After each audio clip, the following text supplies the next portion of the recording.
Alright, how's it going, everybody? I would have started this a little earlier.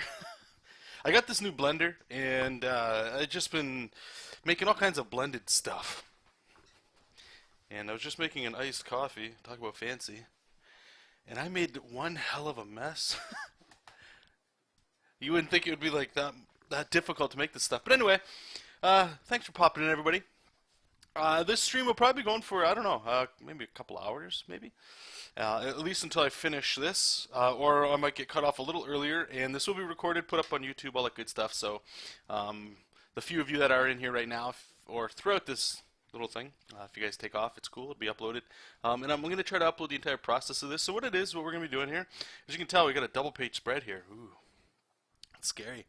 And I have two conventions, local conventions coming up, and every year I like to have a new batch of prints, and I really want to start looking into having more prints just to sell online because not everybody can make it, to all these conventions. Especially, like, it's pretty ridiculous to ask people to always just come to the small cons that I go to in my local area. However, some of you have reached out about buying prints online, so looking to getting all that. But anyway. One of the batches here that I'm going to be working on, I'm doing 5 new ones this year, and this one's going to be a little bit of fun. It's going to be pretty challenging, but it should be fun regardless. And it's Teenage Mutant Ninja Turtles, and we're going to do the good and the bad. So you guys might, if you go to conventions, you guys might see this sort of stuff. I think it's kind of fun. So on one side, I'm not sure yet, we'll have the Ninja Turtles. And they'll sort of be facing the opposite direction, and in the opposite direction we'll have like all the bad guys, the villains, and we have to come up with which villains and characters are going to put in here. But it's going to be quite a bit of work, as you can tell. Like, if it's going to be full thing, I didn't want to have them battling, like cross battling the images here. I just wanted a cool image on each, so that if people only wanted to buy one, they could. But if they bought two, like, it would be a piece that you could put next to each other and still look pretty cool. So that's what we're going to be doing today, and let me just get a couple folders ready here. I need this layer here. So, like usual, actually, you know what? Let me get this one here. What we're going to be doing today is generally just the roughs, but the roughs compose of a couple different things. One is the silhouette. I'm trying to remember how to spell this stuff now. The silhouette. We're also going to need, and I like to keep them in folders to keep it pretty simple. Thumbnail. Thumbnail is going to be the first thing we do. Then silhouette. The folder structure. And then the last thing we'll do is the roughs. And that'll be it for this, so that we can get it ready for line art and all that good stuff. Okay, so let's go into thumbnail. So before I even get in here, let me just make another little layer here. And I'm going to use this one just for notes. I have reference off screen, so that won't be a huge deal at all. Just save it up here. So we can start to figure out what characters I'm going to have in here. Who are we going to...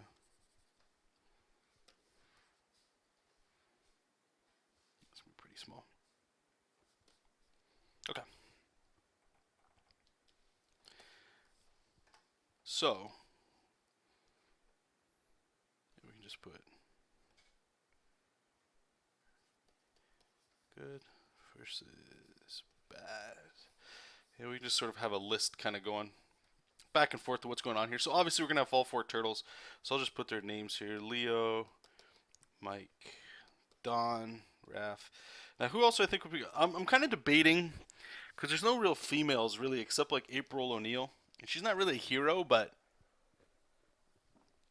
I think it'd be kind of cool to have her in there. So I'm just going to put little asterisks here. April. I want to have Splinter for sure. Possibly, I mean, this is usually just the rundown right here. Casey Jones.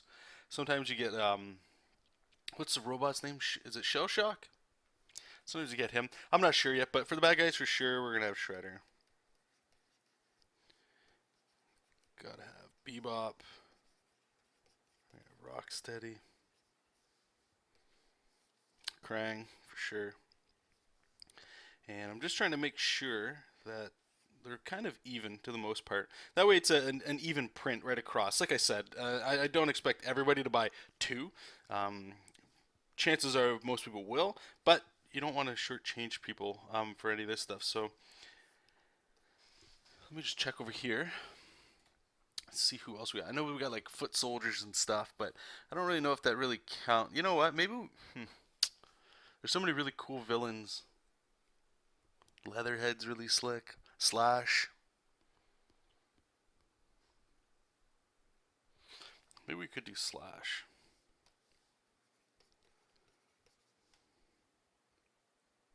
Even though he's not really a bad guy in the new stuff. You know what? I'll do this. I'm gonna put these guys. These ones I'm not sure yet. Slash. Stash. Maybe we can have, maybe, you know, a Rat King. But Rat King's not, whatever. This is our own print, right? We can do whatever we want. Do whatever we want. Rat King, and maybe here, this is where I can have the minions here, sort of like, minions, i.e. 2 foot soldiers plus 2 or 3 mousers. That'd be kind of cool.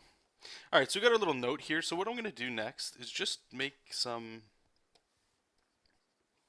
So let's see if I got a big enough brush here.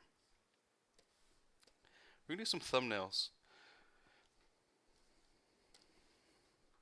And then from here, we're going to break it down into actual. Baxter Stockman's actually pretty slick too. Oh man, there's just too many people to pick from. Such a good problem to have, eh? Let me get my reference here and open it up here.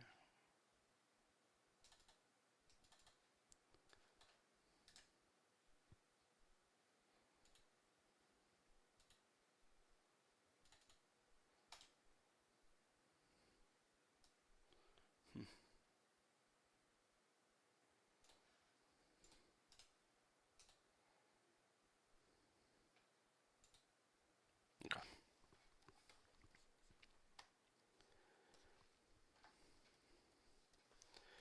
Let me just duplicate this, put it off screen, so you guys don't need to see that.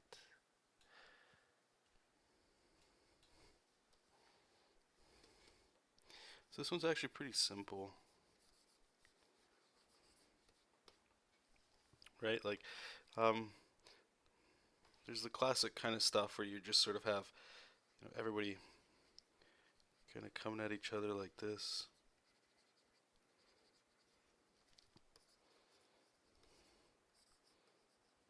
Some big guys in the background.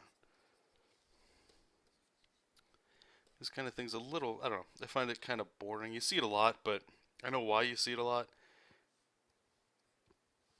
It's just very, it's efficient, right? It's clear.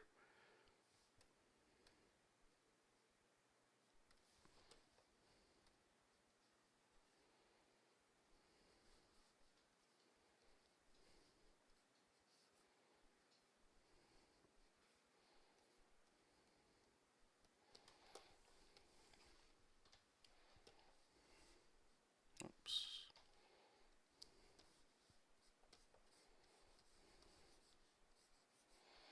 Maybe we can get like a little bit of action in here.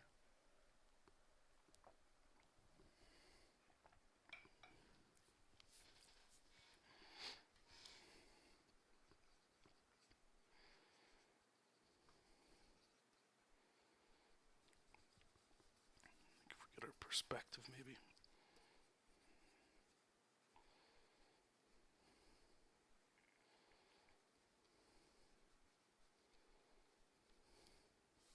And I'm not really worrying at all about necessarily what's going in these things, right? We're just trying to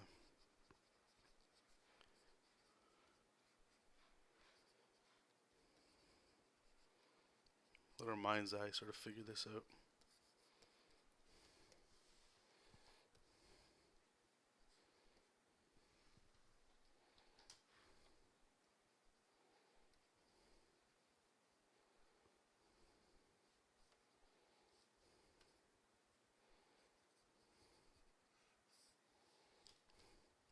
Those ones look very dangerously like the same.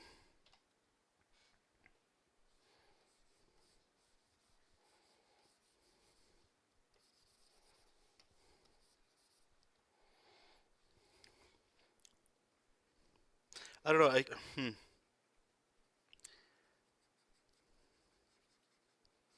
might just be able to make something really Just make them look real slick doing this sort of thing.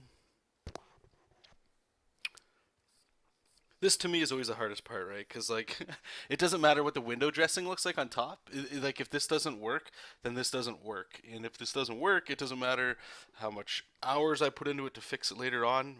This part's very important, and it just determines like the emotion and the energy, you know, that kind of stuff, right? Um,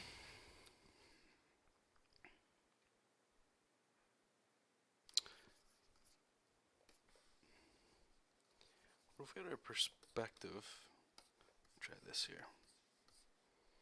What if our horizon line was kind of, I don't know, around here?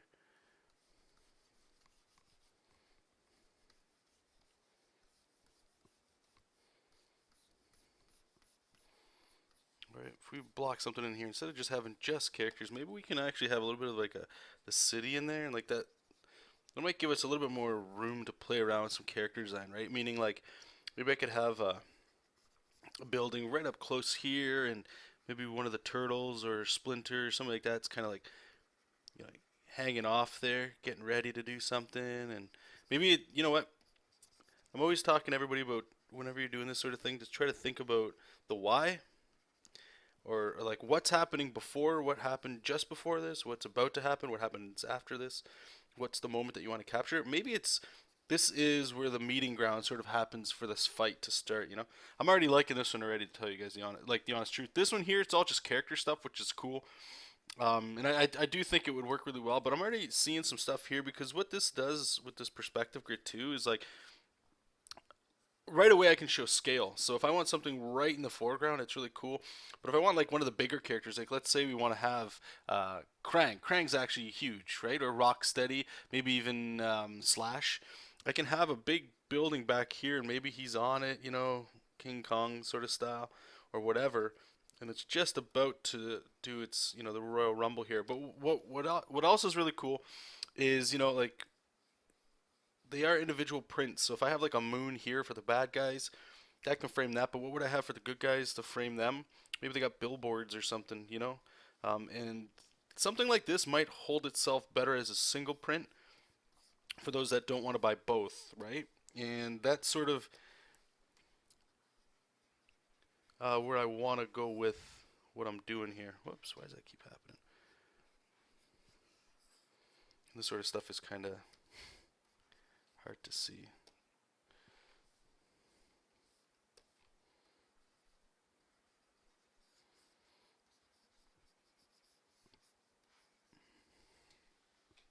I think we're going to go with that, as a matter of fact. Okay, so let's save it up here.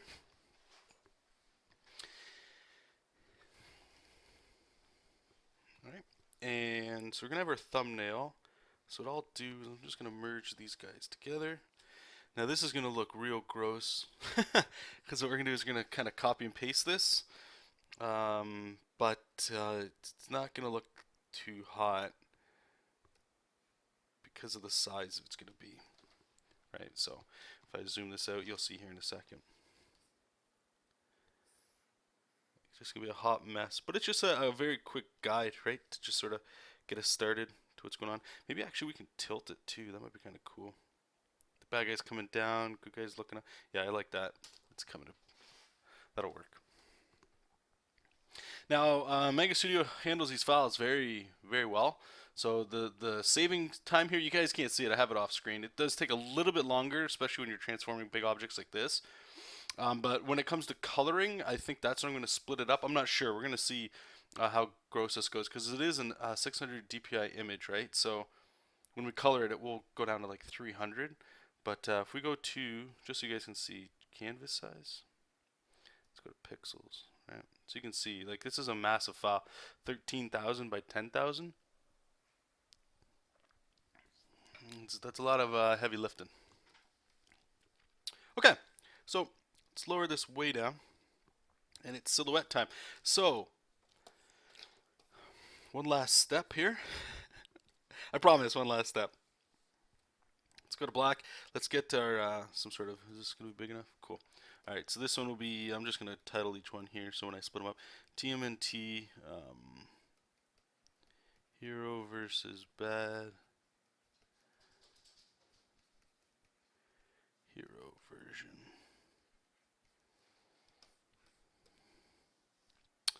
And actually, I'll put the month here. This is just mostly for me. August 14th. Silhouette. And I'm going to copy that.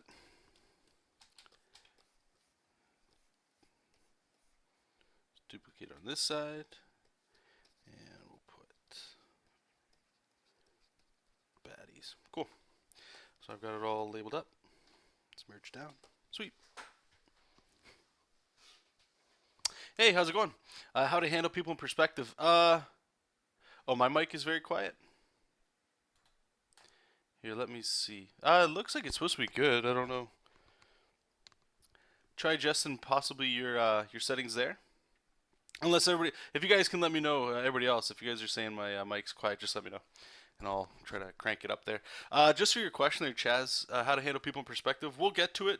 If I were to ballpark a time, I'm not saying necessarily wait, but I'm doing silhouettes right now, and the silhouette stage is just black shapes. I'm going to be using color, because there's going to be a lot going on here for each character. However, once I actually start roughing them in with perspective, I'm going to fathom it's probably going to be like an hour from now, possibly. But I'm just letting you guys join in on the process here. So, apologize for that. And I kind of have to be careful here. I want to be smart about how we're going to... No, actually, you know what? Manga Studo holds this up really well. So we'll start with black here. How big? No, we're going to need a bigger brush than that. Silhouette. How big is this? Yeah, that'll work. Alright, so let's pick... Who do we got here? We got... let's bring our notes back up. So we're going to have the 4 turtles for sure. So I guess we can kind of have them put in here. I kind of like what we're doing here. I don't know which turtle this one's going to be. This crouching stuff. Maybe we can have Raph up here.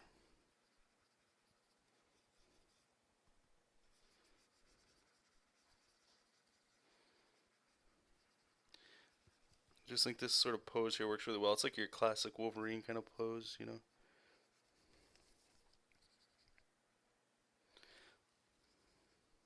I don't like his hands like that. Maybe we can have like, this is sort of like the little...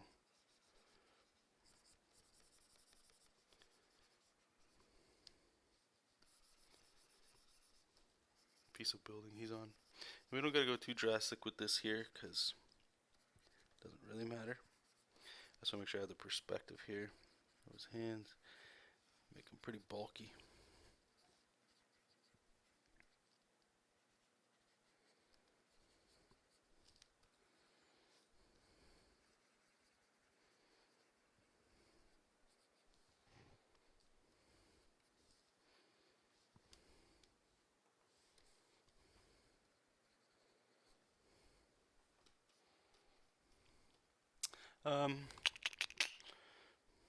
Just trying to this is the best part, like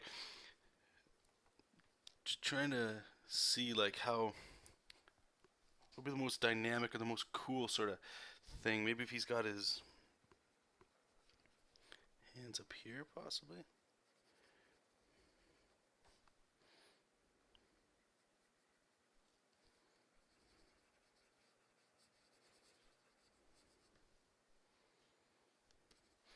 And here we could have like an open hand.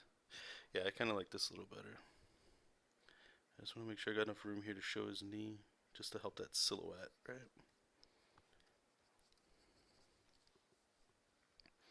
And his legs are going to be coming in to a point.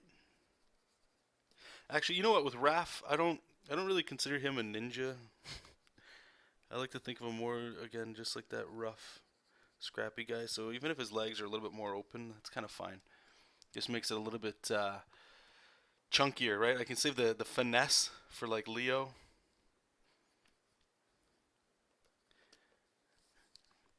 So the way I like to think of these guys too, okay, so Raph is like just chunky, thick, aggressive, right?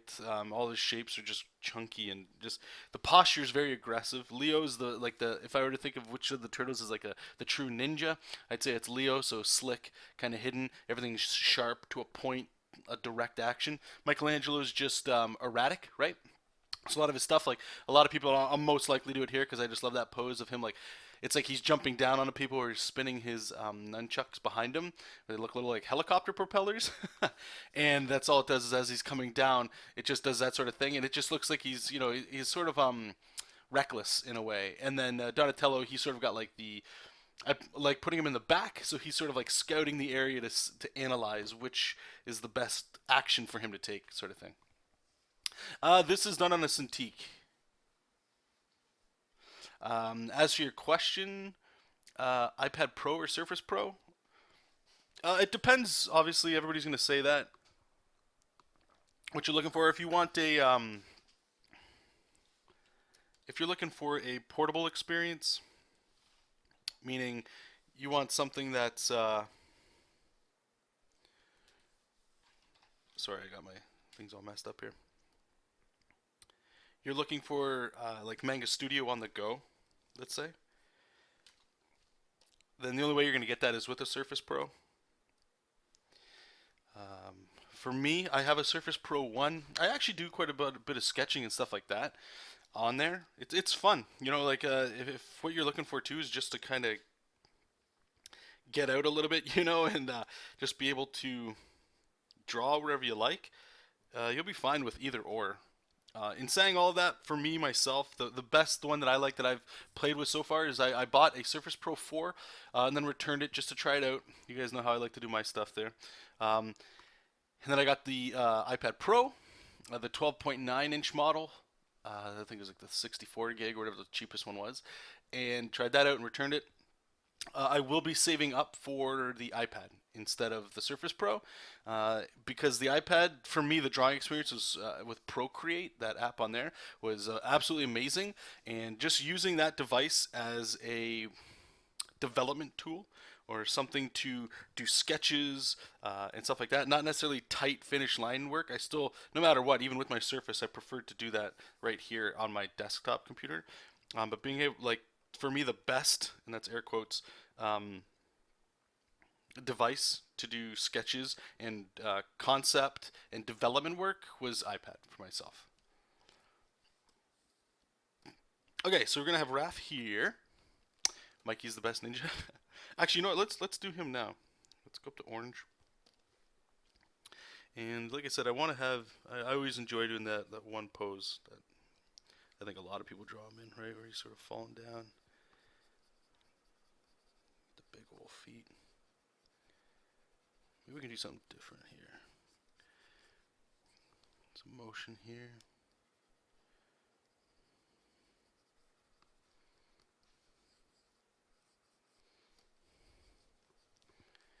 Now we can just flip it here just to see. And I love the new turtles, the way they have like the thick forearms and the thick calves. Looks really nice. He's looking a little fat here, so let's see if we can slick him up a bit, right? Actually, let me try something here. I don't really do this too much in Manga Studio. Mesh transformation. I find this works better in Photoshop. But so we can bring his chest up a little bit and give his back just a little bit of an arch here, Bring that knee up. Oops, let's try this one. Yeah, it looks okay. Right, so what I was trying to do there, if I can flip it back up.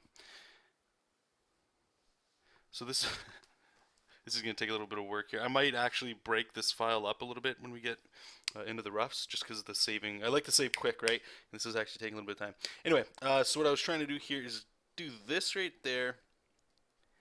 So I'm going to slick up the back, but this leg doesn't work like that.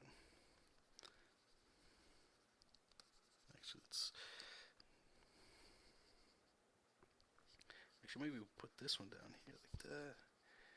Get his knee up here. Nah, it looks like he's just falling.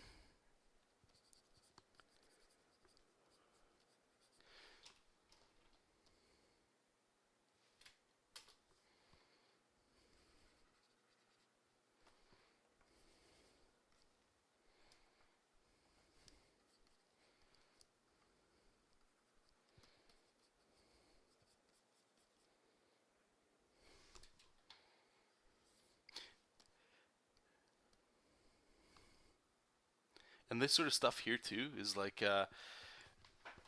I'm just moving like think of these as black. I'm obviously putting a color in here so it's easy for me to quickly tell who's who. But just moving a silhouette around to adjust certain things, just I find helps speed things up so much without having to worry about line art and stuff. Hey guys, how's it going? Let him enjoy. So this arm back here is getting lost, right?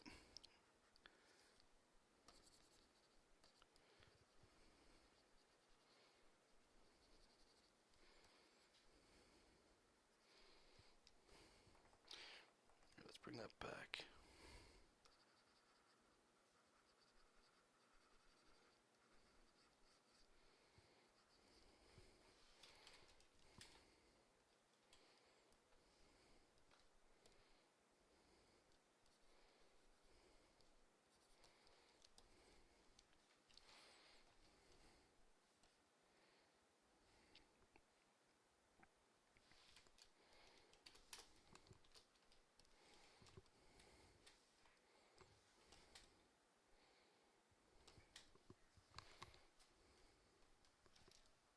Hey Lars, no, this is for prints. I've got two conventions in about 2 months, so I'm just starting my preliminary work to get my silhouettes and roughs done for those prints.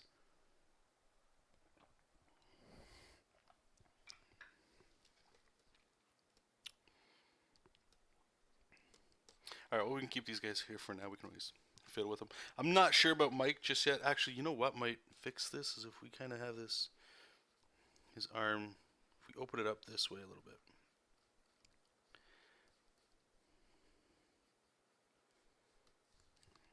Maybe if we go around something like that. We'll see. We'll fix it around. All right, so we'll have these guys. Maybe now we can work on Leo. Now Leo's my favorite, so I always end up putting him up in the front. So maybe we can actually use him as like the pointing. He can kind of point us to where we're looking.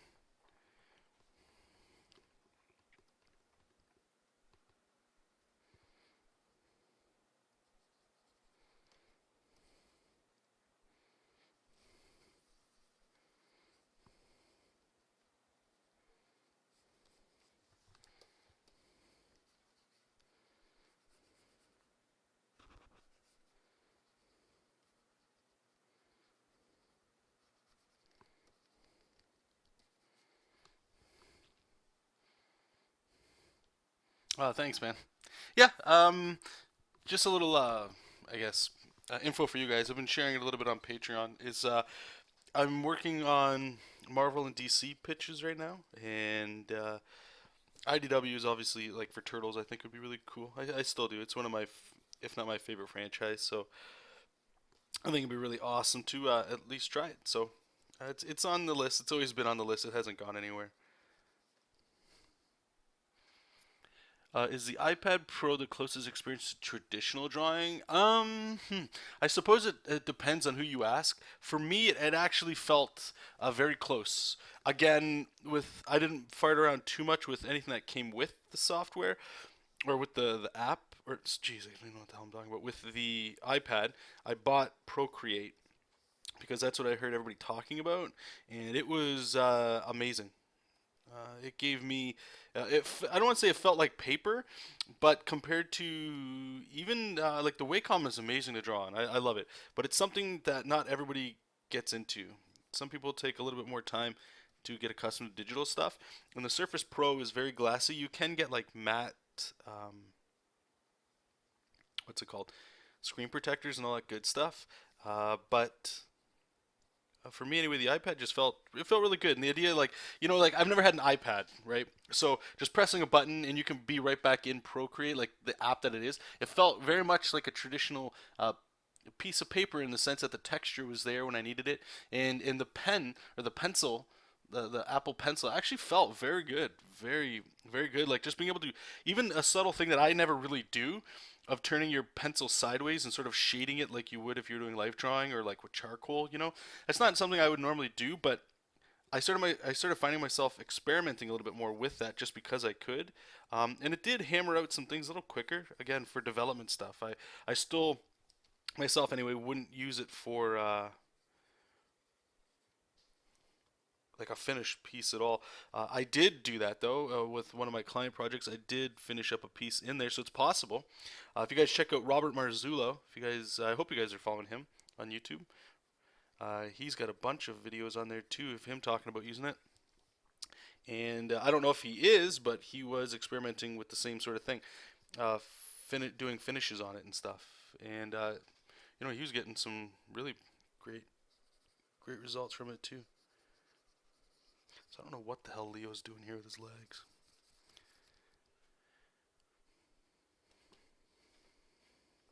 All right, let's sort of place him here. What's he gonna be on? He's gonna be on a rooftop.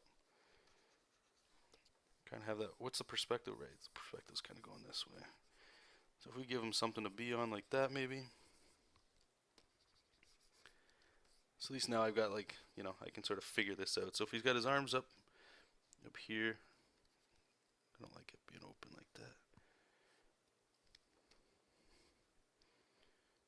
Right, so we go up, and we can kind of come down.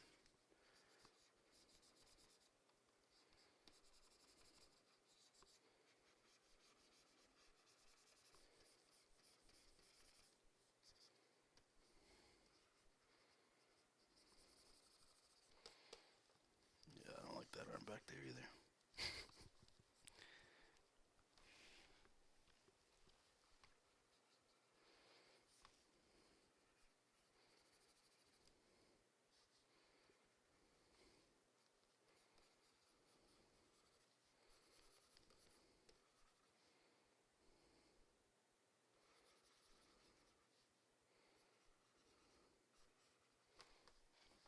Sorry guys, I'm just trying to think this through here. I'm trying to find shapes in here that might be cool. This arm right here.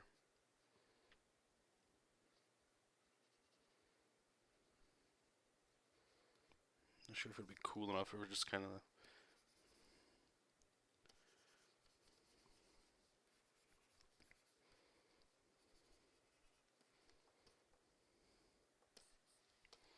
Trying to make him feel more like a point, right? Like he's pointing somewhere. But I feel like he doesn't have that heroic stance to him. So what I'm gonna do is I'm just gonna turn that layer off just in case we can go back to it. I'm gonna try another one here. Let's see if we can have it so his like chest is kind of up, maybe.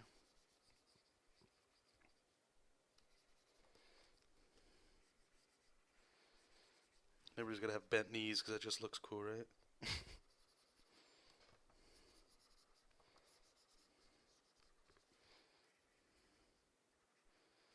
Maybe this arm's up here.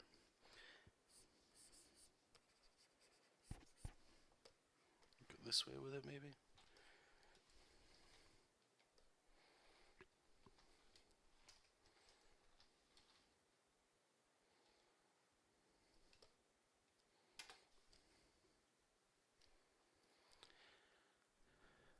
Nice brush. This one's actually. Let me see the brush. You guys can check it out. I think it's yeah. Okay, so I tried to make it because I couldn't find one really that was like the default Photoshop brush that's like pressure sensitive. That's all it is. So if you guys go into Photoshop and you just go like, it's whatever the default one is that has that pressure sensitivity turned on. That's all it is. Because I wanted to get small shapes. And what I was using was like this pen here, and I'll just show you.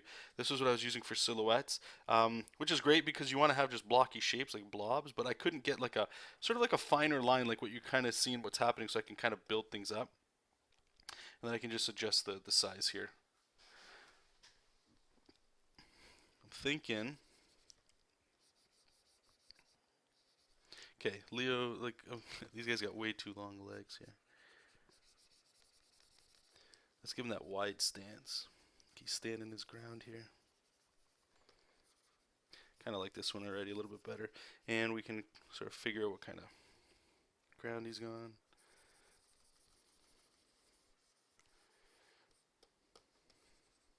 We can adjust this here just so we can make sure we can see all the RAF here. Alright, so let's play this out here. How's he got his arm? It's kind of coming up here. And his fist would be here. So we got like a big old forearm.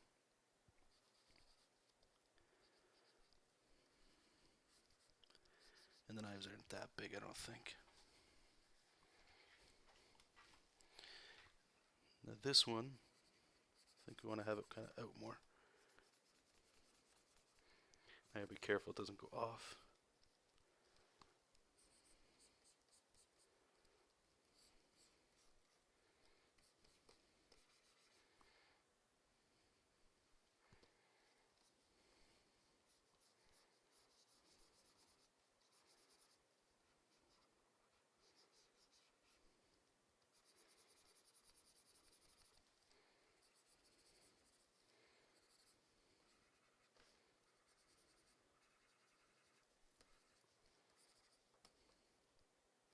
Maybe. I'm not sold on it. Let's take a look at the other one real quick.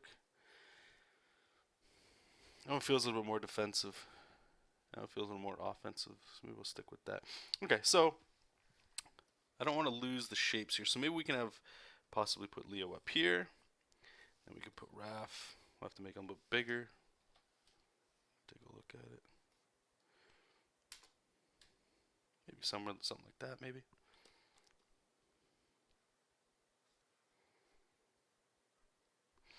But yeah, I'm hoping you guys can kind of see. I'll keep beating this into your guys' head until you guys try it. Of even if you're doing just sketches, like scribble sketches and stuff, just doing this and being able to have it so you can move things around, like how quickly you can change a composition like that without sitting down with a pencil, let's say, and just trying to iron it out right away. It takes too much time and too much brain power, especially if you're doing like a pinup or even a comic book page, man. Like those things take so long that you got to be careful. I find you got to save as much energy as you can. Let's tilt them a bit. All right, so we're gonna figure out where these guys go in a second, and we'll commit to all that. So let's work on everybody's favorite turtle that nobody likes to talk about, Donatello. I actually had that idea up here, and I'm going to use it. Except our perspective has changed, which was. Let me turn them all off here, actually, so we can kind of see it. Do you see right here where we have like this tilt, and like there's going to be a turtle or Splinter or something like that, kind of going up like that? I still like that, but I don't know if that'll work with the perspective we have. So let's just try it anyway, see what happens. So just, some blobby building, whatever the hell's going to be over here. We can get some cool, like design work on there and all that stuff later. But anybody that's played like the Nintendo Ninja Turtles, they always had like these grappling hooks, which are actually, I don't know, I kind of like them. They're kind of sweet. So maybe we can kind of have something like that going on. Let's make them look a little cool. And the reason why I enjoy giving that to like Don in this image would be because like it's kind of like a gadget, right? It's a little like toy for him to use.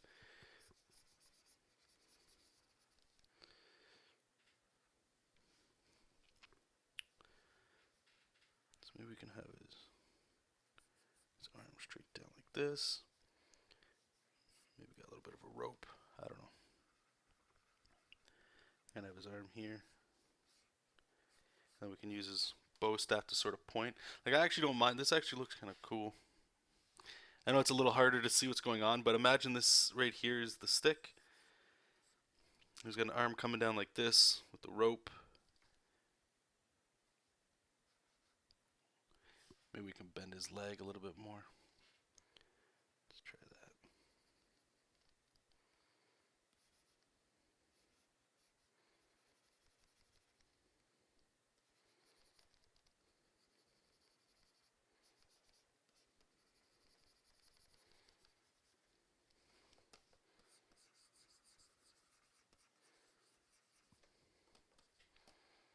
Yeah, maybe something like that.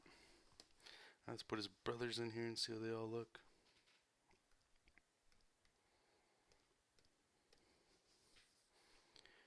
Alright, let's get Leo on top here.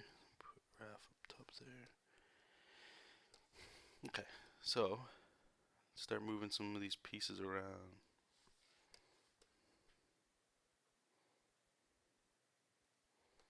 Yeah, I dig it. It's starting to feel kind of cool. Let's try to rotate Donnie here. I don't know. Like I know the perspective doesn't make sense if he's kind of tilted up, but it looks cool. So if it looks cool, I'm a believer. If it looks cool, put it in. Figure a way to make it work. All right, so we can have him there. Mikey's looking. I don't know. Not sure.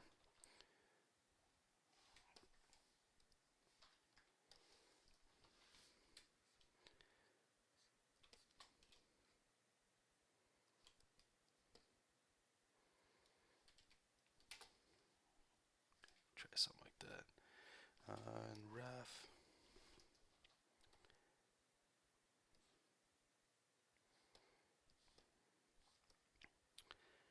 Make sure it's. Let's make him a little thicker like this. Yeah. And Leonardo's kind of getting lost here, so let's see if we can move him around, see if we can find a spot for him. I do like the idea of him being in the front, you know, like that, the leader position. So let's try that. See if we can. You gotta watch our guides here, because, you know, we're butting up pretty close here to the cutoff.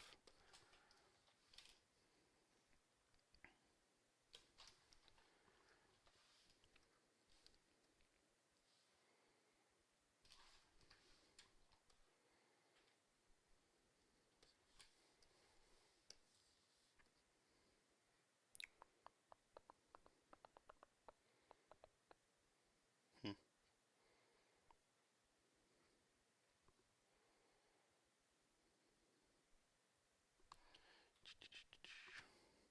Alright, well, we'll try it here. We can come back. Let me just duplicate Leo here. I just want to try this too, because if he's going to be here, we're going to have to really foreshorten his his kniff. Alright, like it might just come something like crazy like that, like it's coming at us. Okay, well we can use this for here. So in our notes again, we had obviously the 4 turtles, and then the idea of still having Splinter, Casey Jones, and April. Now I want the turtles obviously to be the primary thing. I think when people think of Ninja Turtles, it's not like the default to Casey Jones as their most favorite. Well, that might be your favorite character. I don't know, but usually it's a turtle. So I wanted to have them in the big foreground, give them the spotlight. But there is still room behind them, right? Because I still want to have the background and all that back there. But also having there's still room in the background here to have like Splinter, sort of like little cameos, you know? So I don't want to put them in just yet. We can come back once we get the other side here and figure it out. So if I could only stick with four bad guys, who would we pick? I would think right away is Shredder, Krang, Bebop, and Rocksteady. Those are my favorites. So I don't, as long as I'm hitting my favorite, I don't really care, as bad as that sounds. All right, so let's do Shredder first. We'll do like a reddish purple, like a pink, I guess, for him. And I want him. I like Shredder to be sort of like a little bit like Raph in a way, a little bit more aggressive than just that Doctor Doom with the arms crossed in the background as all the minions kind of go out. You know, like that's. I think that is more like him, but I like a little bit more of an intimidating Shredder, I suppose. That way we can play around with like the cape and all that cool stuff. So just see real quick here. Okay. And we can kind of line them up possibly with Leo.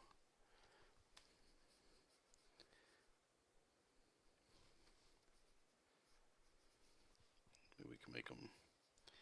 Now he's got to have the big chest too because he's proud.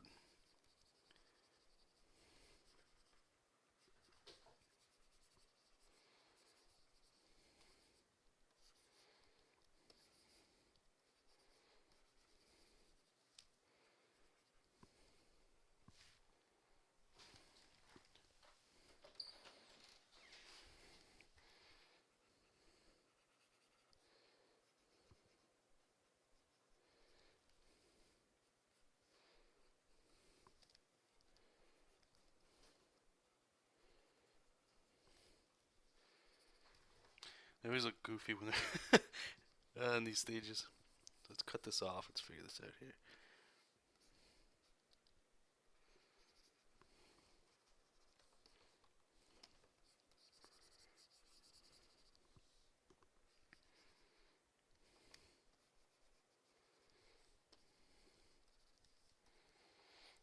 So the perspective's going this way in this one.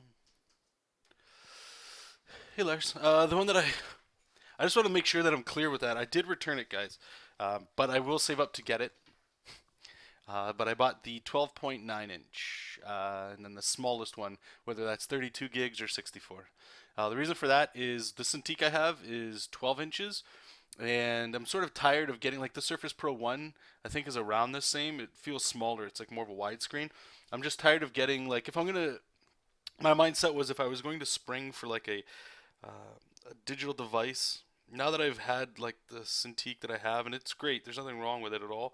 But I'm sort of I don't want to get like gigantic things, but at the same time, I just want a bigger screen. Just I feel like I get more real estate with it, especially with sketching and sketchbooks and all that. So yeah, I got with the big one there for that. And as for the size, again, I'm not doing production on there, right? I'm using it as a sketchbook. That's my main drive for it. So the size of the hard drive doesn't really matter to me, and I had Google Drive and Dropbox on there too, so it really wasn't that big of a deal. Now, if you don't have access to those things, that might change some stuff up, but just turning it on when I get home or whatever to sync up if I'm not at an internet connection, and then from there it just does its thing. Then you can always delete after. Yeah. So his cape, I'm gonna put in after here. I'm not sure if that feels like a intimidating shredder pose. I don't like him the same size as Leo though. That looks kind of whack. Yeah, he's missing his aggression here. So I'm going to duplicate it. We can fiddle around with the legs. And what gives us more aggression? Knees. Let's put everybody up in the air. No, he can't be up like that. So if he's up, maybe one can be on a.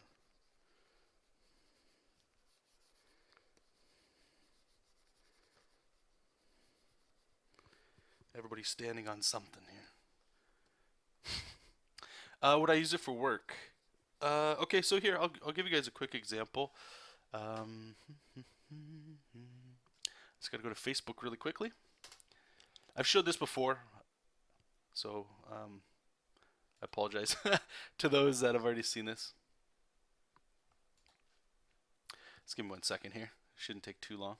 It's pretty recent. Okay, so on Procreate, and this isn't gloating or anything like that. I just want to show you guys. This is the stuff I was doing with the pencil that was on there. Default settings, really, for a lot of this. And I did use like a black pen or whatever that was in there. I don't know, just to get like these fine rendering points. But so this to me, again, it depends what you want. If you're just doing penciling, like this is fine. Like there's nothing wrong with any of this stuff. The shade, like it all looks good. It looks legit to me, right? But if I wanted to, I could sit down and ink this. That's not a problem. I wouldn't say that it's impossible to do at all.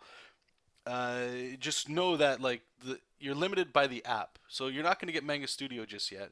Sketchbook Pro, I didn't feel worked very well at all. Procreate, it was a radically different experience, and it was like $8 or something for that app. So I just heard so many people praising it that I had to try it because Sketchbook sucked, in my opinion. So yeah, this felt great. What it did was it really felt like just grabbing a sketchbook, honestly, you guys. And that's all I wanted to get out of it. If I could do finished work, that'd be a bonus. But just being able to go out and about, or hang out with my girlfriend, or watch TV or whatever, and just sketch. And then once I felt like coming back into the studio to like do the finishes, I could do just do that on here, like at home base here, right? So let me just open up. I did try. I think I did 1 or 2 actual finishes on the iPad. Let me just get the images here so I can show you guys, just so you can see, and I'll show you the difference between 2 and 1. Obviously, like I said, I had like a week and a half to fart around with it, so I didn't get the full. The more time you spend with something, the better you'll get with it. So as a first example, this really shouldn't be this hard to find. Where are we at here? 70. I'm looking for a guy with a fist. Actually, I think it may have been this one. No. Pardon me, guys. Here.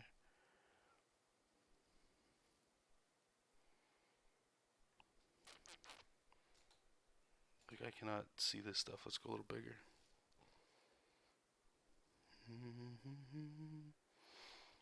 Okay, so here you go. So I guess this would be the difference. So this one here, I'll zoom in a little bit more so you can kind of see it. This one was done on the Cintiq, right?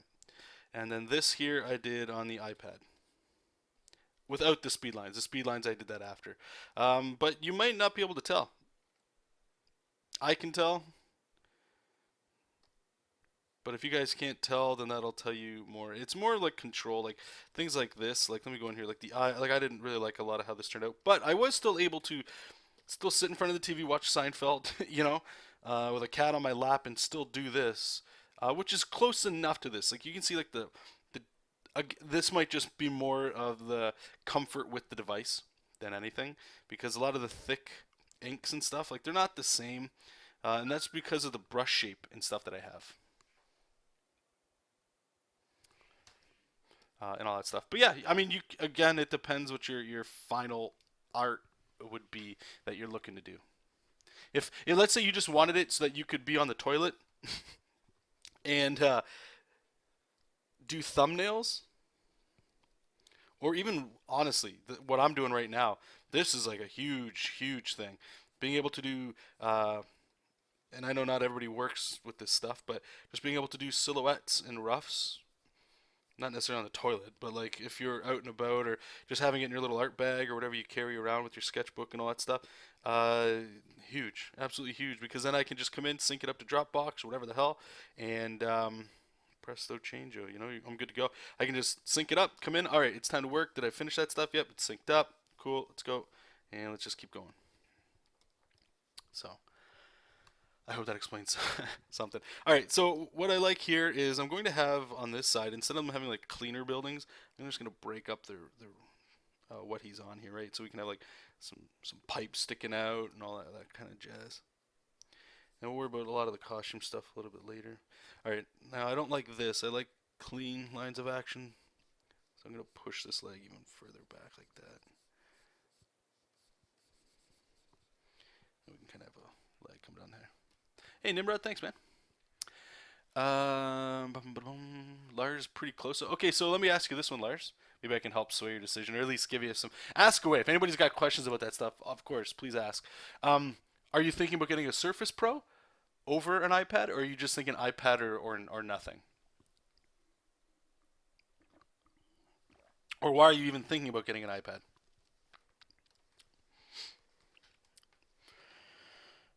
Okay. Let me try rotating his hand. Maybe we can get a little pointy act. I like that. That's way better. That's way better. And let's see what we had before, just so we can see. So here we go. We just kind of have him chilling, and then this one looks a little bit more. He's pointing at Leo. Leo's pointing at him. They're all best friends. Cool. All right, so we got Shredder here. Who we can do next? I want to do Krang. Let's do yellow for Krang. I don't know if that's gonna show up well. Let me use dark for now, and then we'll just change it later. I like Krang to be just like he's my Hulk.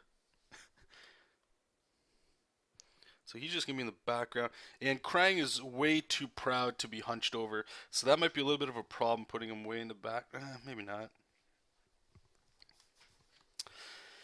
See, this is the compositional stuff. If this was like, you know, like Slash or something, I could hunch him over and he would just fit in there. But you got this is the problem with Shredder and Krang. They're both so proud that they'll do whatever it takes to get other people to do their thing that they want, right? So they're all gonna have an arched back, like that heroic stance, even though they're villains, right? Like a Doctor Doom, they always look really good. Let me just turn him off here.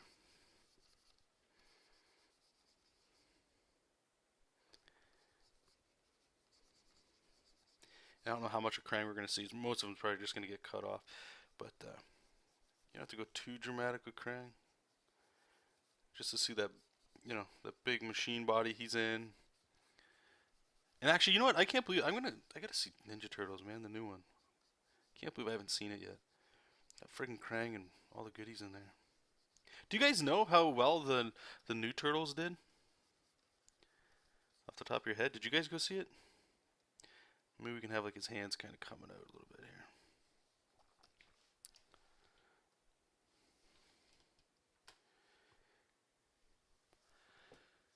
Lars, iPad or nothing. Just want something I can take along. I've had two iPad and love them. I didn't consider the Surface Pro. Okay, cool. So you're talking, you're on like a different side than I am. Again, I had the Surface iPad. I did look into it for sure.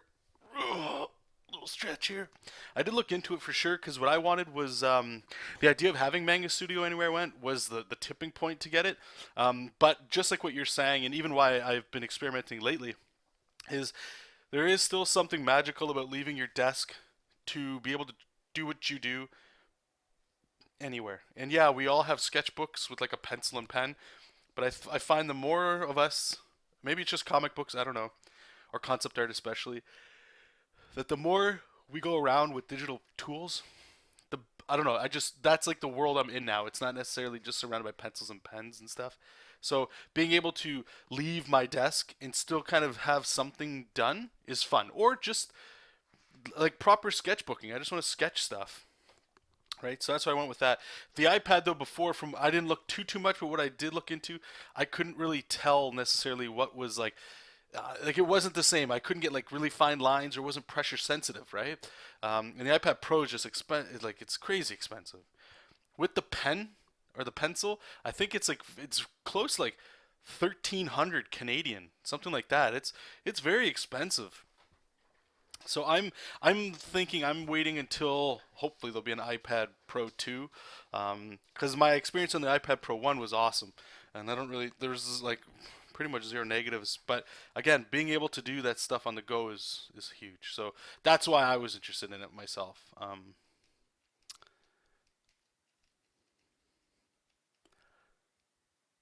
Oh, Eurosot, cool. Did you like it more than the first one, or about the same?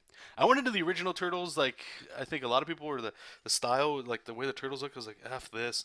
And as I'm watching it, like it grew on me for sure. And then it was just like, so they're all Hulk Turtles. And then I just sort of like just gave in. Like this is just it's fun. It's hard to complain too much, right? Like I like the '90s Turtles movies, but they're never gonna make those again. So just be happy with what's there. If you don't, it's like the new Transformers movies. I hear a lot of people complain about Transformers, Michael Bay, and all that, and warranted for sure. But you're all the people that like those old school Transformers. It's there. You can always watch it. I think the part that sucks is we just wish we could have more of it, and there isn't more of it, and it's very high chance that they'll never make more of it. So we kind of get bummed out. Because when you see new stuff like Star Wars, you might not like that, but you just wish it was more of like the old stuff you liked. So knowing that it'll most likely never happen again, just going into it and enjoying it for what it is, if you want. If not, your movies are there, right? Worst case scenario, more people get interested in the franchise and stuff. But yeah, I don't know why I didn't go see the Turtles one. That was weird, like the new one. I saw Krang and I'm like, oh holy shit! Like we got Bebop and Rocksteady and stuff. What is this?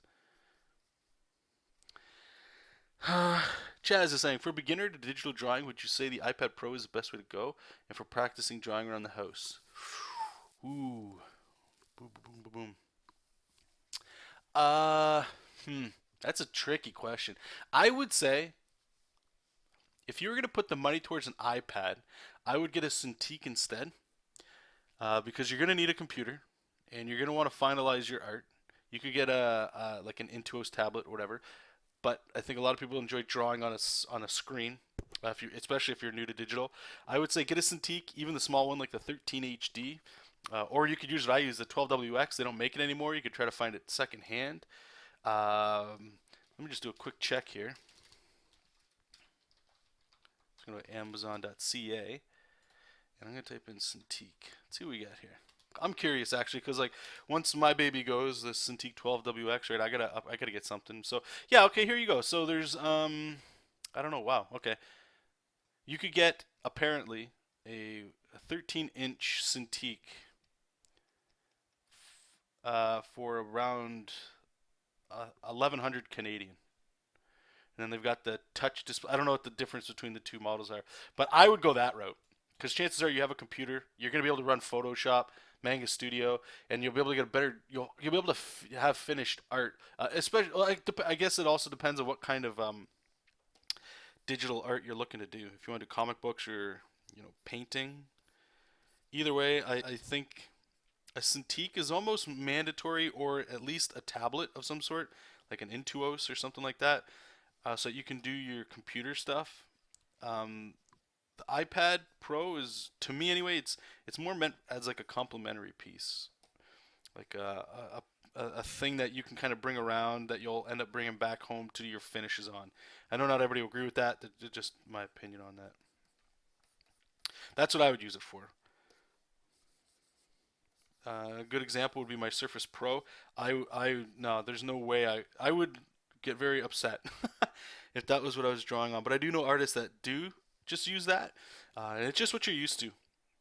I'm used to working on a Cintiq for finishes and stuff, so that's sort of like where I gravitate for the best lines that I can make. But that's just me. Not everybody's gonna be like that for sure. Euro, you definitely liked it more than the first one. It was really entertaining. Oh, cool. Okay, maybe I'll see that today. As a matter of fact, maybe I'll go buy it. Is it out on DVD?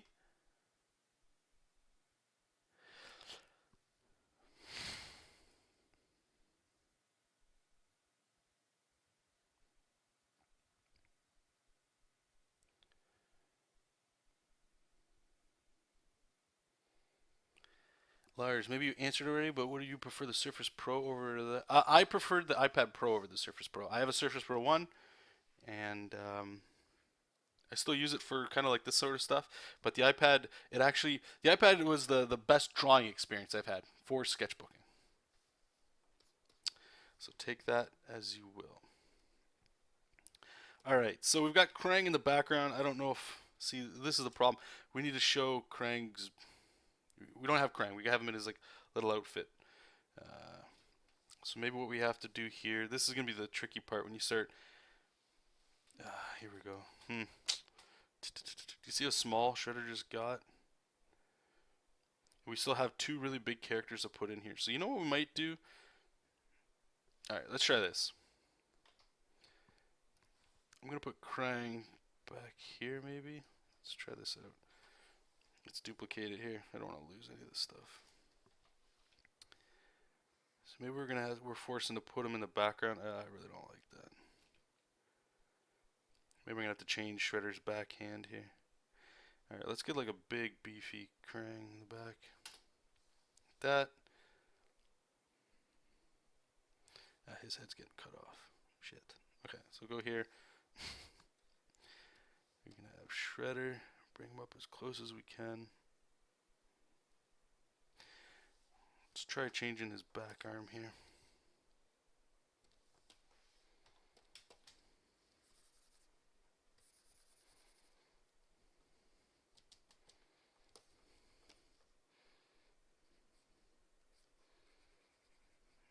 Have his fist coming this way.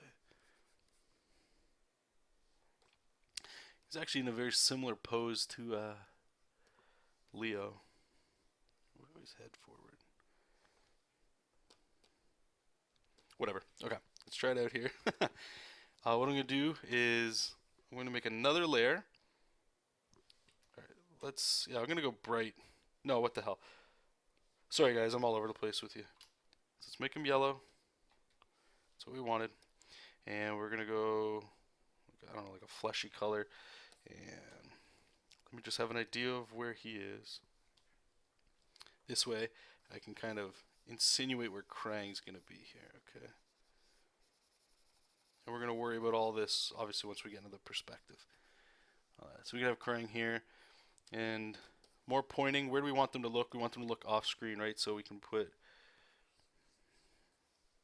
Krang doing this sort of stuff. Cool. Now his hand, actually, I like that big hand, that menacing hand. It always looks good on these big bulky characters.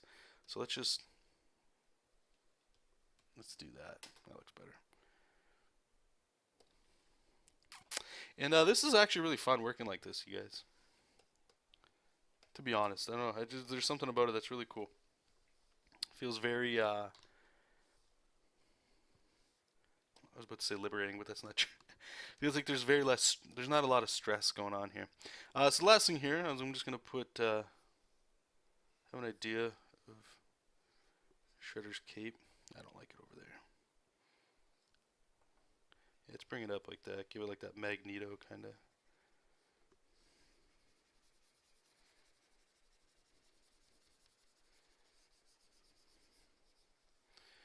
I don't know if that's gonna be too bad if it's cutting off his legs back there, but that's cool. Oh, it's not even out yet. Ah, shit. Hmm.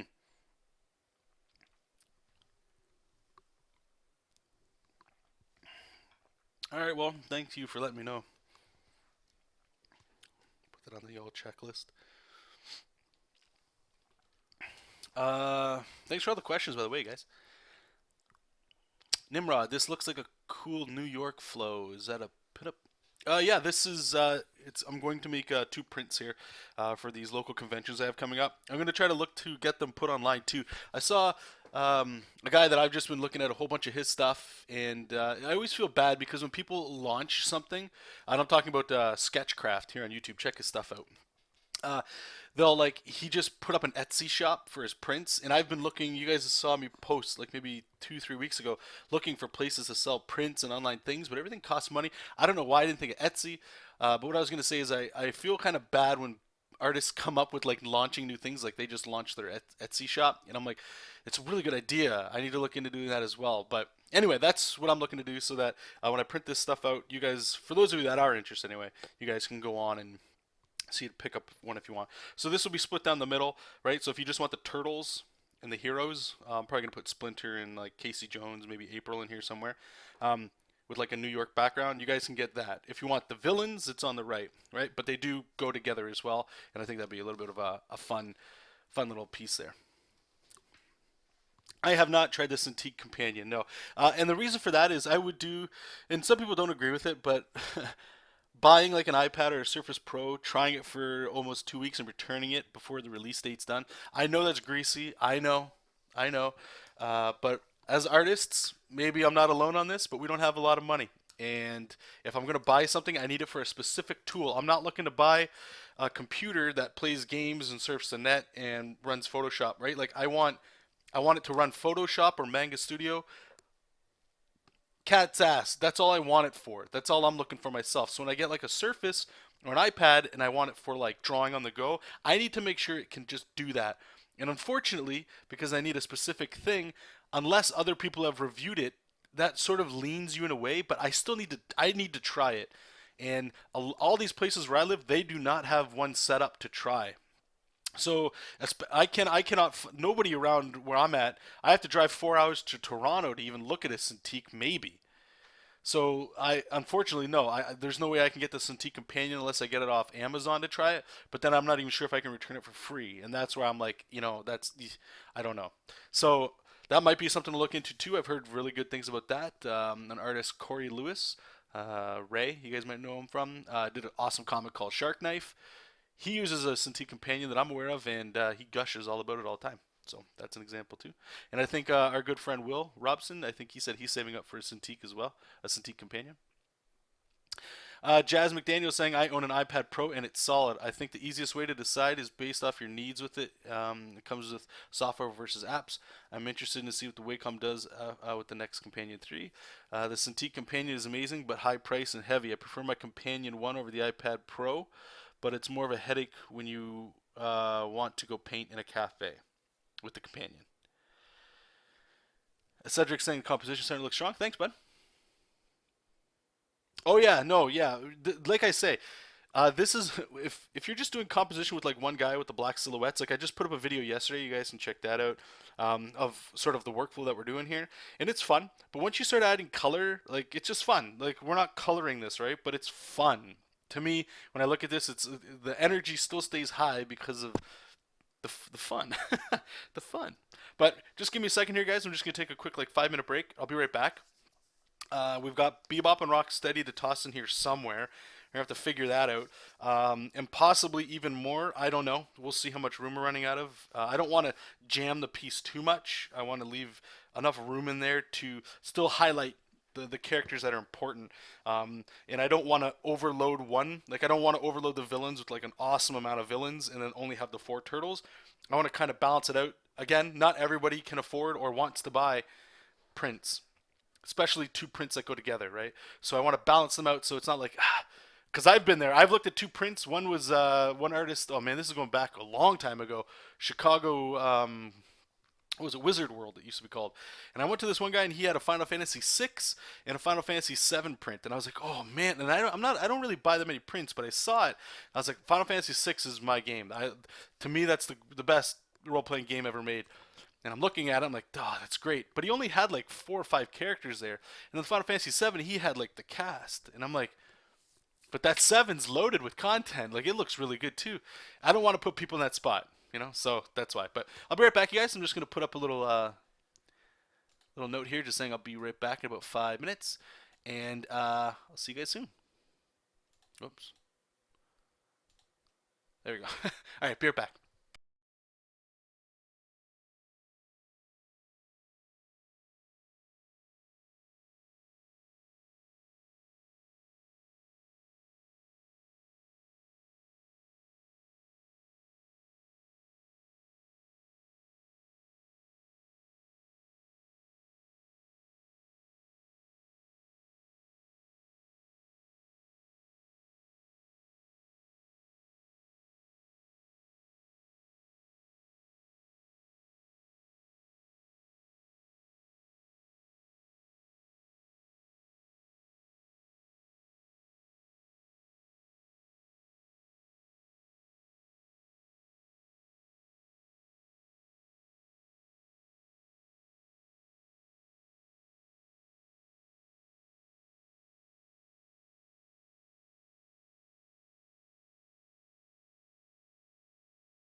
Okay.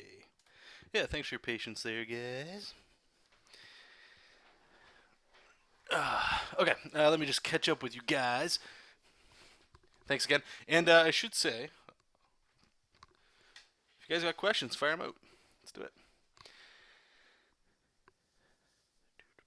What will be the price? I don't know. Usually prints prices for that stuff goes like probably sounds a little greasy, but I got this advice once where it was like you kind of go around, you have an idea of what you're selling your stuff for, and you go around and you see what everybody else is selling their stuff for, and you sort of gauge, you know.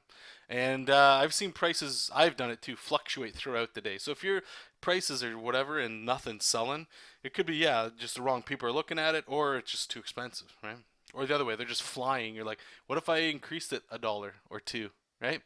So go from there. I think usually I go for, actually, I don't know if I have it around here. Usually it's like 2 for 20, I think is what you do, and then it's like each one's 12 or something like that. I don't know. Or sometimes it's $10 each, or 2 for 15, or 2 for 18, whatever the hell. As for online, I don't know. I'm not even gonna get into that. You like I say, prints from anywhere from $10 to $20 is usually around what they normally go for. The problem that I know I'm gonna run into, because I don't like it, which is like shipping. Ugh, yuck, shipping. I don't think I want them on the same plane, so let's see if we can kind of move Shredder. I don't know. We'll figure this out.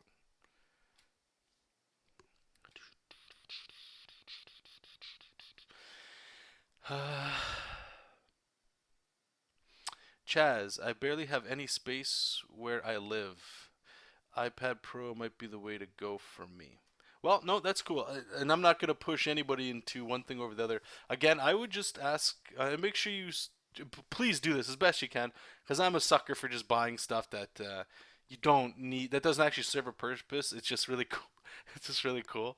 It's a really bad habit. But just know yourself. If you want to, what it is you want to do, right? If you're doing what I want to do, comic books. I do concept art. All I need is Photoshop and Manga Studio, and I'm good. I don't need any other piece of software at all. Sketchbook Pro is nice. Not Sketchbook Pro, sorry. SketchUp, that's a fun program. It speeds things along. But ultimately, if I just need to draw, Photoshop. If all I had was Photoshop, that'd be great. If all I had was Manga Studio, that'd be great. The iPad Pro doesn't have those. So if you want to do illustration, especially comic book work, it's going to be very difficult for you so far anyway, unless the apps come out, to make a comic book in there. Now that's not saying you can't, but if you want to work at like Marvel DC, something like that, I don't think it can do that. You can do all your roughs and stuff, but maybe a Surface Pro would be better for you in that case because you can run those software. Again, I would highly recommend if somebody doesn't have anything, have start investing in an actual setup someplace. So if where you live is very small, perhaps a laptop is what you need with just like a Wacom tablet, not a Cintiq, but just a tablet you draw on. And hell, person I love his art and all that stuff. You guys heard Freddie Williams. You guys talk about him too. You guys like his stuff. The guy that wrote the book, DC Comics guy, did digitally drawn comics. The guy that did Ninja Turtles vs. Batman. Huge products, and he's doing what's he doing now? He-Man and Thundercats crossover. He uses Wacom bamboo, like the cheapest one you can buy. Right? I do believe you need a setup. You need like sort of like if you were drawing on paper and pencil, and you had a little desk. Maybe the desk you draw on your kitchen table, but your setup is there. You need a, for me anyway. I think everybody needs a place that they can just, that's their spot. So you can sort of put on headphones if you need to, even if you got just a corner in the wall. You need some place that you can just sort of zone into your own thing, and that'll help you big time in a lot more ways than just becoming a better artist. It'll just sort of give you some zen in a little bit of a way. Okay, the iPad Pro and all that stuff. If you really need to leave, I would say get a Surface Pro, just because you will need Manga Studio or Photoshop at some point. At some point, you will. This iced coffee, guys, is, oh my god, so good. Okay, we will draw in a second. I just want to make sure I'm catching up to what all you guys are awesome. You guys are saying. Hey, potato. Nimrod. It looks almost mirrored the heroes and the villains. Is Splinter going to be in with his bow and arrow? I don't know if I'll give him his bow and arrow. I like him more of like I don't know. Well, I most likely I'll try to fit Splinter in here somehow. Most likely there's some spots in the background that we can kind of put them in there as well. Thank you, Comicist. Yeah, there's always, always shipping. Question: what are you thinking when posing your characters, and what exercises do you do to build on your poses? That's a great question. I'll answer that in 1 second here. I just want to catch up here. Yeah, Gearhead. When using silhouettes, there is lots of things that overlap. How do you make sure it's not just a big blob? Jazz. Hey John, is there an app? There is an app called Media Bang Paint, which is an app version of Clip Point Studio. Don't believe it's the same company that produces. Oh, okay. I actually heard people talk about Media Bang Paint. It's such a weird name. Yeah, maybe check that out. I haven't done any proper research in that. So if that is even remotely close, hey, there you go. Even a better example or reason to do that. I would say try drawing on both devices if you can, so you can see which one you like, because you're gonna be spending a lot of time there. So I got two questions here. I'll see if I can hammer them out real quickly. Just give me 1 second here.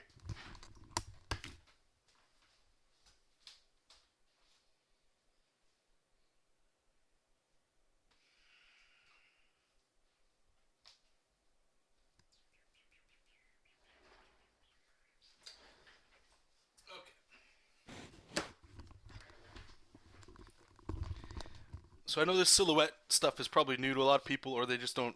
Like some of you guys are saying, like it's not simple. Absolutely not. It does take practice and work. Excuse me. Most of us, I think, when you draw, it's just like this, right? Whoops, whoops, whoops, whoops. Clicking on the wrong thing. Because this is how like pretty much every single um, anatomy book, or I don't know, you just see people drawing. It's like a pencil, right? So if you're gonna draw somebody, you're gonna start sketching in. Okay, so here's his chest, and his head will be up here. This is great. This will get you a lot of mileage. But do you see what's happening here? So here I'm like scribbling. Okay, so here, like you could even go real rough. Like, okay, I just want this guy here, and really that's all you need. For me, what I dig about the silhouettes is because they take up so much space. Like I know what's going, like where they take up, right? I know what's going on here with this stuff. It feels a little bit better, and it's mostly a where I found out about it is when I started looking into concept art many years ago, where people would just do these blobby shapes, right? And I'll show you an example of what or how I look about doing this. But you have to practice this stuff. We're going to get into. I'm going to be doing that, adding the roughs, which is an anatomical structure over top of mostly just cylinders. So we will get into that. Just give me a little bit of time to finish up the silhouettes here, but I will show you guys this. And check out a channel called Sketchcraft. He posts a lot of silhouettes on there, and that's where I sort of got the idea to start to, like I do this all the time for concept art. It's time to really start seeing if I can do this for comic book work because of not only the range you get, but the creativity I find that I get by just doing this sort of stuff. Um, so I've been doing the exercise every morning. I'll just come up with the silhouette and draw this over top. It takes 10 minutes, half hour, maybe sometimes an hour. And all I'm using it for, actually, I just uploaded a video yesterday, so check it out. I talk a lot about that as well. And I'll actually just bring that up so you guys can kind of see it. Is it this one? Yeah, this one will work. And I'll show you sort of the workflow that we're going to do here. Just so you can kind of see what's going on here, okay? And this is, and why I say really just do this once a day, because when you look at this here, I could just draw this straight on and we could figure it out. And I'm not worrying about the costume elements. I'm just worrying about the structure, okay? And you can get two or three different poses in this. As crazy as it sounds, like it could be a flat on, it could be looking up from the bottom, looking up from the top. It does change the way your brain looks at these things, right? But the benefit is the more you do this stuff, where I keep saying creativity is because sometimes you get little like blobs up here that could go, oh wow, that'd be cool if that's where the muscle went. Okay, and that's things that you're not. I don't think you'll actually get with just working with pencil, like how we traditionally do things. So what I'll do is I'll have this all here, just like the turtles one we're doing right now. It's the same sort of stuff, and I just lower the opacity or put a white, I call it, piece of paper on top and just put it to about like 90%. And then I put in a grid. Okay, so I wanted to go with let's try to figure out this blob shape of this female, as if we're like at the ground looking up at like the superhero sort of coming down on us or something like that, right? So what I'll do is, oops, that's not it. I'll put up the right here. So if you look, like the anatomy's there, but there's no costume. This could be anybody. It could be Storm. Wonder Woman, just a person, who knows, right? And that's all I want. This is for me to understand for my brain. That's it. So this is as far as we're going to be going with this, okay? And I'll be putting a little bit of costume elements on there on top, and that's it. And then the last step I do just for me is I sort of like just grab a pen and sort of pick out some of the lines just to see. This is, you don't even actually have to do this. I just do this just for myself, but. And that's really it. So how do you find the blobby shapes in here? So let's quickly take a look at like the torso here. Um, and excuse this giant bulbous breast here. It's like a tumor or something. You guys see the brush I use? It's just like a fat blob. I know it's a breast area around there. I don't, it's just for learning things. It doesn't really matter. So if you look, I'm going to turn it on and off here just so you guys can kind of see like how I ended up finding the torso in that. Okay. Let me actually lower this a little bit so you can kind of see a little bit better.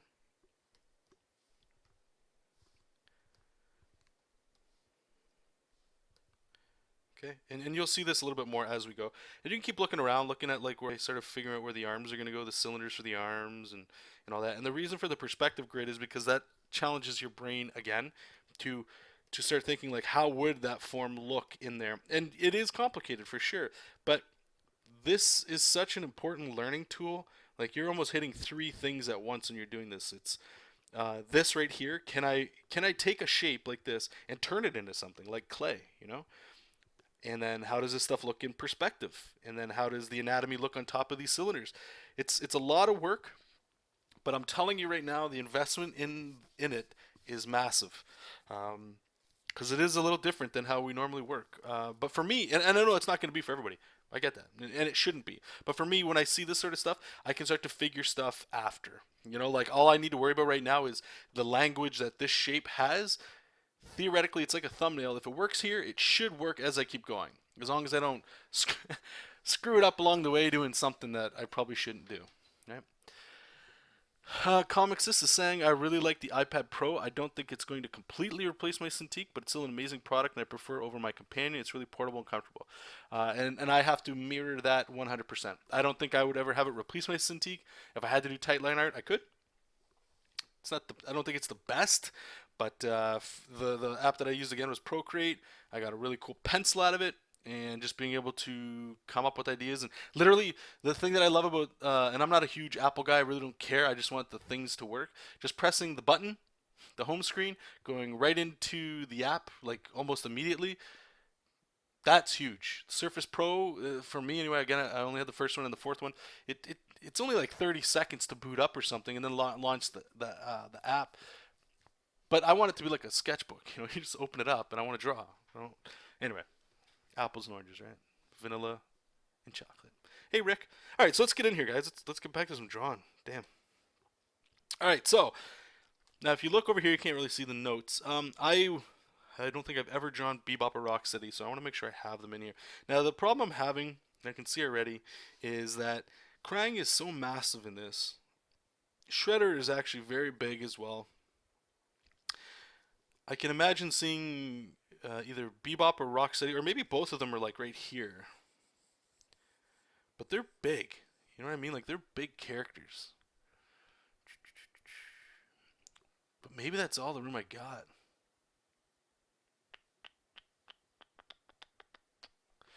I'm not. Damn. You know what we might do? Okay, I'm just trying to think here, guys. Just bear with me. Maybe I can have Bebop and Rocksteady down here because they're always together. They're like best buds, right? We could fit them into a shape here.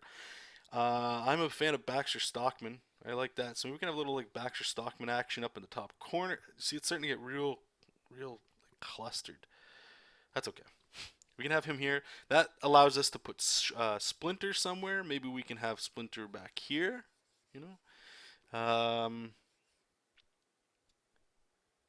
I did say I wanted April O'Neil, but I don't think like she shouldn't be in a dangerous spot like this. So maybe we got Casey Jones over here, and then that lets us put Mousers everywhere. Just super busy. I don't know. Let's just go with what should be right. Let's just do Bebop and Rocksteady right now. We'll figure out where they're gonna go. Let me just get some reference here. I don't know what they look like. I know one's a rhino, one's a thing. All right, let me just, where's this going? All right, let's put it back up here. All right, let me open up Evernote. All right, cool. Cool.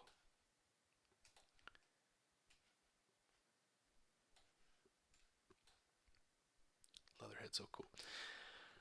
Euro. Also, I believe that this king of silhouetting requires a certain tool as in a brush. Yes and no. One last thing I guess I'll show you guys here. Let's do this. I just want to clear this up here. I'm going to open up Photoshop just because I have more brushes in Photoshop. I just want to show you guys something. And this is from like what I do at my day job, right? Which is concept art for the most part. Now this is why silhouetting is awesome, okay? And you don't necessarily need. I recommend getting the most basic brush you can do and get comfortable with because you're gonna find as you do this stuff, as you learn, that oh my god, Photoshop's all over the place. Yeah, that's fine. Let's just get a piece of paper here. As you do this, you're gonna want something basic, and I like for myself, especially in Photoshop, just like a basic brush. Let me just see what we got here. This is so hard to see. This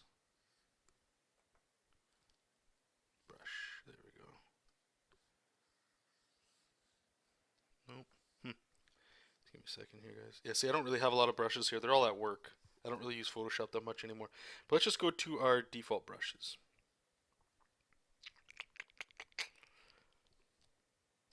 Reset brushes, is that right?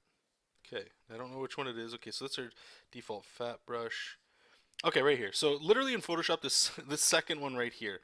Okay, all it is pressure sensitive. This is all you need. This is 100% all you need. Okay, and just get a fat brush because this way I can, and you don't have to crush your wrist, so you don't have to get wrist problems. But like, you can get thin, and you don't want to go too thin, but you want to get like some range, right? So that way you can kind of like noodle in areas. So let me just give you an example of sort of what we would do here. Okay, so let's just say it's I don't know, just sort of like that woman that we just saw there, right? So I might start with something like, you see how I'm twisting the lines here?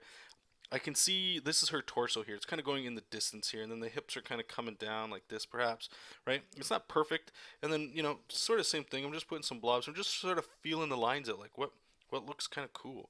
Maybe she got a knee up here like this. We're always raising the knees here, right? And she's got her simple arms out like that, like a head, right? And it's pretty boring or whatever. Then you just get your eraser. Oops, is this the right one? Yeah. Get your eraser and kind of just come in and start fixing some stuff or changing stuff up. You don't gotta keep things there. And eventually you'll sort of find something. And I just want to address in this as well, like how somebody else was talking about like overlapping shapes. So you sort of have to like maybe watch this. So I'm just gonna put some fingers here, okay? So her arm is gonna be coming at us, but it's pretty bulky. And this is where I say you're going to want to do practice to sort of figure this stuff out because you don't have to draw around everything. Meaning, man, this is supposed to be a woman. This is getting out of hand quick. Lower the opacity. So let's say I'm starting to put the cylinders on top here. You don't have to outline everything, right? So I don't have to go like, okay, well, here's a finger here. That is not how you do this. This is not what you want to be doing. I mean, it works in a way, and this is why concept artists do this, is because you're going to get shapes in this silhouette that you would not think of normally when you're just sketching like this, like how a lot of comic book artists work, right? With like this building the structure out. You can only get so far with that. What you want to do is sort of use what's there and let your imagination sort of take you there in a way, right? So like I said, I wanted to have her fingers kind of coming at us here. So let's just think about this for a second. How would the fingers come at us? Right, and you see how I've already left sort of what's going on. So we're gonna have here, and then maybe we got like a thumb coming here. Now I know all this bulky area is not where her arm is gonna be, but when you draw through it, you can kind of go, okay, like so here's the forearm, the bicep, maybe the shoulder's coming this way, and now I can kind of go the collarbone over here, and now I'm going to get like the front of her or his torso here, right? And it doesn't have to follow it perfectly. Like you have to use some common sense sometimes, and just sort of like your study that you've already been doing, and you can start to figure this stuff out. You can start to piece it together. And do you see right away like how this starts happening? Like how you can start building it and how sort of quickly it can go. But again, you gotta figure this out because you can't just necessarily throw blobs down because that won't always work. It can work, but you just have to find out how far along you want to go with this sort of method here, right? Now, the last thing I'll just say real quick is finding the magic brush that I forget who brought that up. I think it was Euro. So look at this brush. This brush is like gnarly. But what's cool about this is like now I can get some really interesting shapes, right? Like I can get, maybe we got like I can kind of see like you'll see this a lot in concept art, but maybe it's like an alien, right? Like a spider alien. People don't like that. And here I'll even use this like retarded little brush. Now check this out. Right away, maybe these are insects. Cool. That'd be a bitch to draw for sure. But this is why concept art this works so well, because I can get that idea of like, oh, I see. Okay, so those are all bugs going around this machine. Right? So we just go back. I'm just going to grab that same brush again just for simplicity here. Right? And now it's like, okay, well, how do I figure this out? Well, maybe I want it to be a machine bug, right? So I'm going to come in and maybe I can start figuring out some of this tech. I don't know. So come here and maybe it's coming around like this, and we got like these little shapes, little doohickeys, and then here you can do like that Jake Parker sort of tech, where all in here is all like a bunch of stuff, right? And you guys kind of see now there's all these blobby areas, but that doesn't mean I can't go ahead and just start adding stuff in here, right? Like maybe there's like this creepy baby face. That's not do a baby face. It's some weird teeth, and it's just like a big monster kind of thing, right?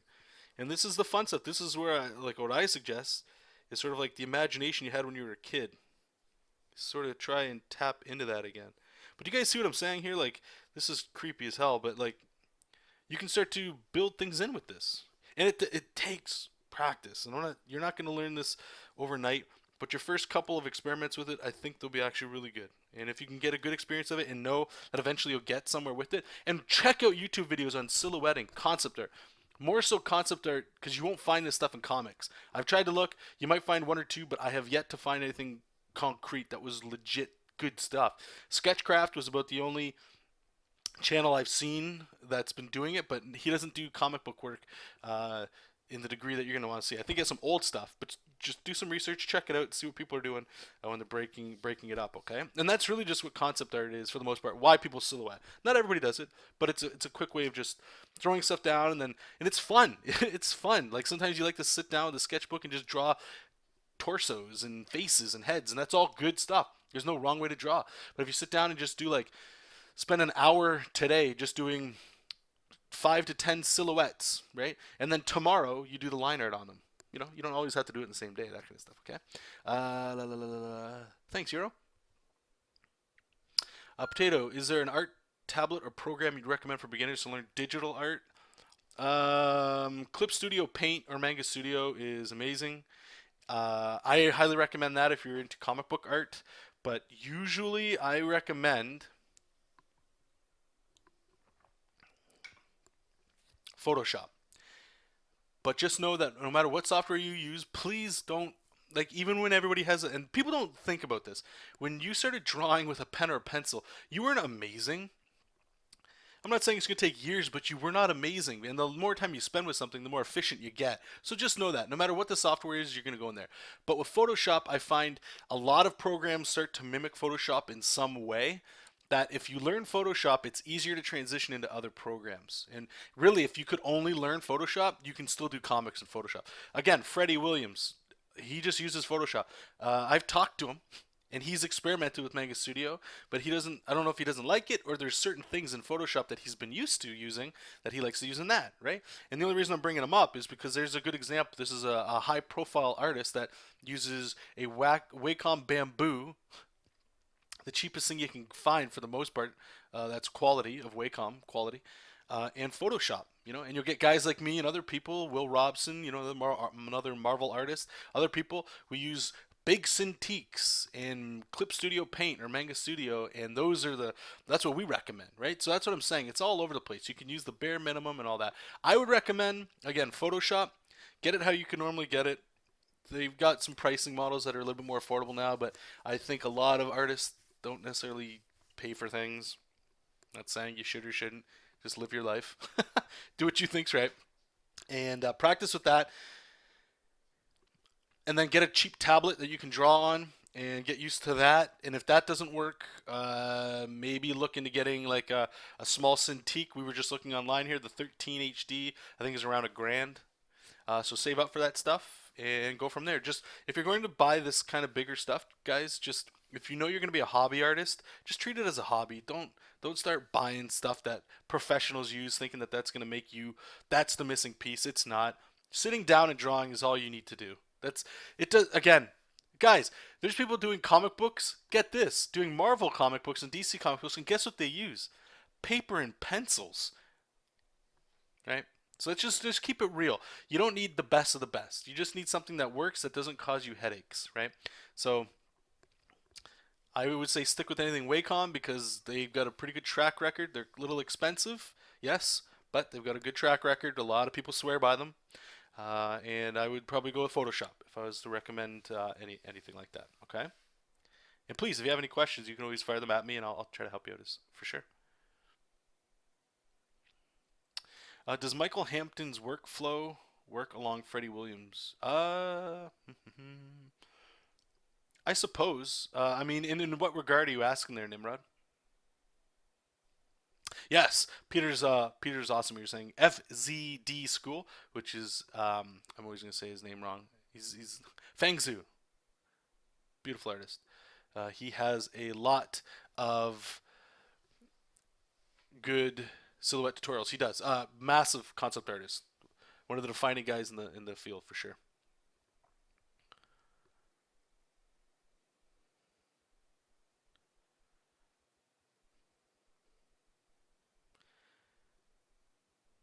You know, yes. If you've got the big beefy Cintiqs, love it. Use it.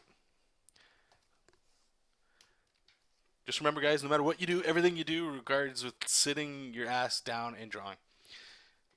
So if you just use a piece of paper and a pencil and you draw for 12 hours a day, trying to get better every day, you're going to be amazing. If you spend 20 hours a day working at a massive Cintiq, you're going to be awesome. It's the time that you put in it that's really it. Okay, let's effing draw here. Just staring at this thing. So I'm gonna flip it here just because I have my reference looking somewhere else. Now I don't, like I'm a fan of these guys, but like, which one? Okay, I got to look at the new comic because I know Bebop and Rocksteady. One of them likes to use a mallet in the new one. Bebop and Rocksteady. They look so good. I love them. Ridiculous. Oh, so one has a chainsaw on the new one. That's right. That's what it is. Oh, yeah. All right, I'm actually going to save this, put it in my Evernote. So when we get to the line art portion of this, we can. Oh, I should say, too, for you guys interested, I don't know how many more of these will do. You guys, if you're interested in this, let me know. And I'll share more with you. So the 5 prints that I'm going to be doing so far is there's this one, the Ninja Turtles one. It's 2 prints, right? The villains and the good guys. The next one I'm going to do is Mega Man 1. That's my favorite Mega Man. I figure we get into some video game stuff. It's been a while. And then I'm going to do the Trinity at DC, which is Superman, Batman, and Wonder Woman. I do not have like any DC prints at all. People have been asking when they go there, like, "Hey, this is cool. You got all Marvel stuff. Do you have any like Green Lantern or DC?" And I'm like, "No, I don't have any DC stuff." And then the last one I'm going to do is Mighty Morphin Power Rangers. That one's going to be fun. And they're all like a lot of people in there. And a lot of the prints I have right now, they're just like one person. So they're kind of. I mean, with figure builds. Yeah. Okay. So let me just do this one real quick too. Um, okay. So what Nimrod is asking. Let me just get actually a new piece here, and we'll go here, and we'll use black. So the Freddie Williams, just for you guys at home that don't know what it is, buy the book, buy 100%, buy the book, the DC Comics Guide to Digitally Drawn Comics, amazing book. So let's say this was a panel.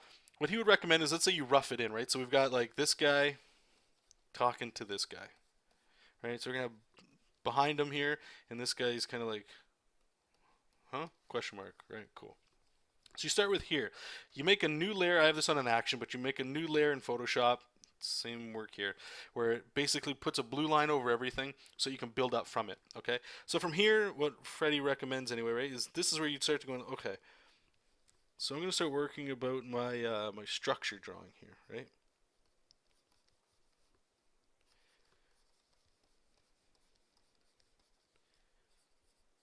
I'm just trying to go pretty quick here because it doesn't really matter too much. I'm not trying to go for the most beautiful art here, right? Whatever. Okay, so we got this. Awesome. And the reason for this here is because as you go, you can always reduce, right? So we're going to do it again. But from here, this is where you kind of get your, which we will do with the Ninja Turtle stuff, is you get your tight line art. And I'm just going to go, again, real quick. Try to go quick.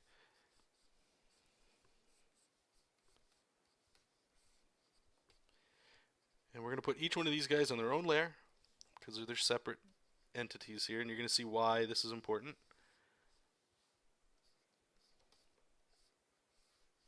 Okay, so we have here, I'm going to grab my magic wand tool and select this front guy here, and I'm going to run my action, which what it does, what I'm doing here is I'm adding like a fat contour line around it and making a white knockout layer, it's called, and I'll show you why that's important in a second. I'm going to do that with the second guy back here. Cool. Now why it's important is because when I select it, now I can do this. I can move it and these guys, they'll block out what's underneath. If you're interested in this, one more time, get the DC Comics Guide to Digital Drawing Comics. I believe everybody should have it. Even if you don't like the art, the principles are sound. So from here, right? Oh, and the other thing too is by doing this, I can also go like, okay, I want this guy. I'm going to make his contour line thicker. You see how that just made it thicker by sliding it here? I'll go real extreme with it. So he pops over the guy behind him, right? So let's just turn all that off. And then from here, you just ink, right? Start inking. Make this guy ripped.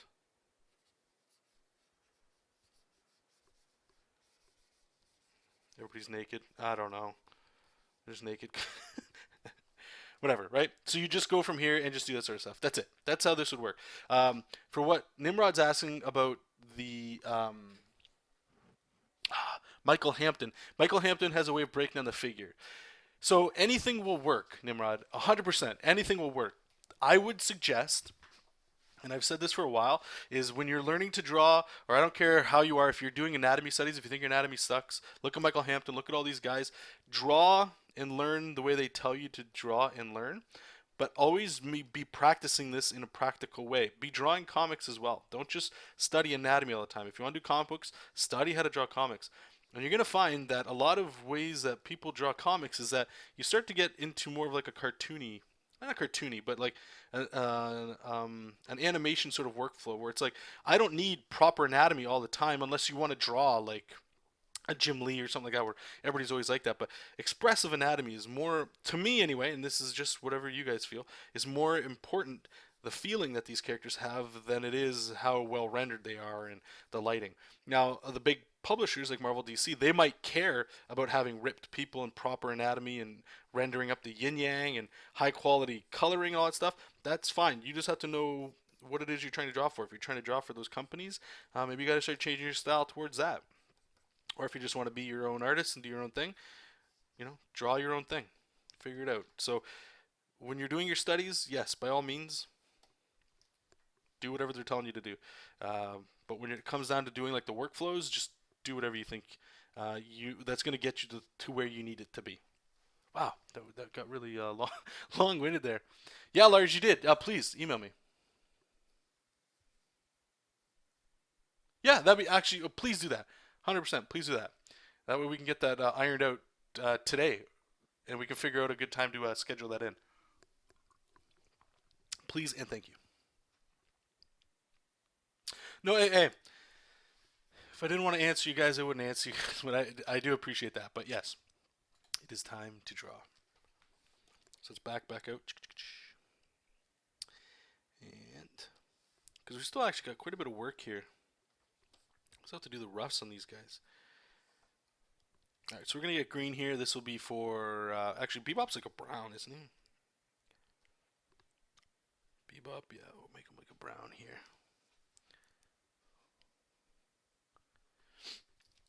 Okay.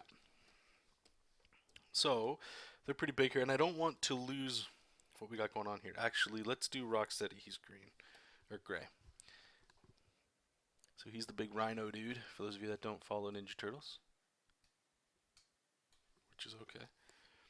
Alright, so, and I wanted to have like this big mace as well. So let's turn off all these layers we're not using.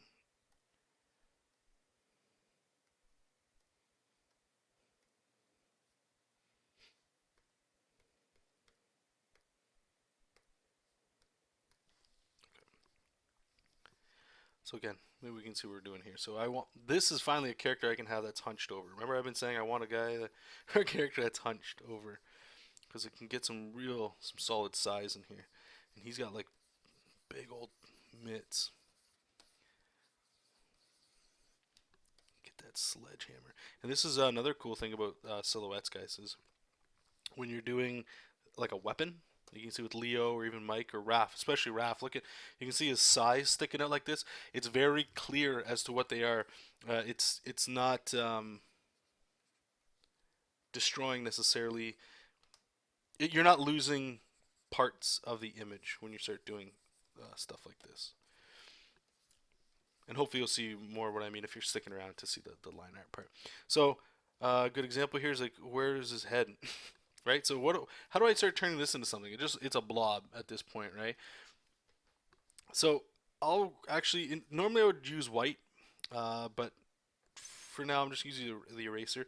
And you can kind of start carving stuff out. I like to wait for this step too much because when you start doing this, it's almost getting into the line art stage, and I don't want to do that, but sometimes you kind of have to because things start getting a little too busy, right? Meaning like, okay, well, so here's an arm, I'm kind of doing that, but maybe his head's here, right? Okay, so if that's where his head's going to be, I can start to figure out some of these other areas I need. So like maybe this is where his big horn's going to be here, you know? And that gives us his other horn here, possibly. I don't know. I'm going to need some reference for this stuff because just flip it, see, because like he should be bigger, but compared to everything else, like there's not really much of a choice there. So let me just grab this. I'll put my white in here now so he can block out what's behind him. Right. And once again, all this stuff, it's never final. We're always going to be able to go in here and start changing stuff up as we need to here. So let's go to brown. And we're going to get into Bebop. And Bebop's got a sick chainsaw, so that's going to be pretty important. So we'll make him a little bit smaller than his buddy here. So actually we can kind of give him like a little pig snout here possibly.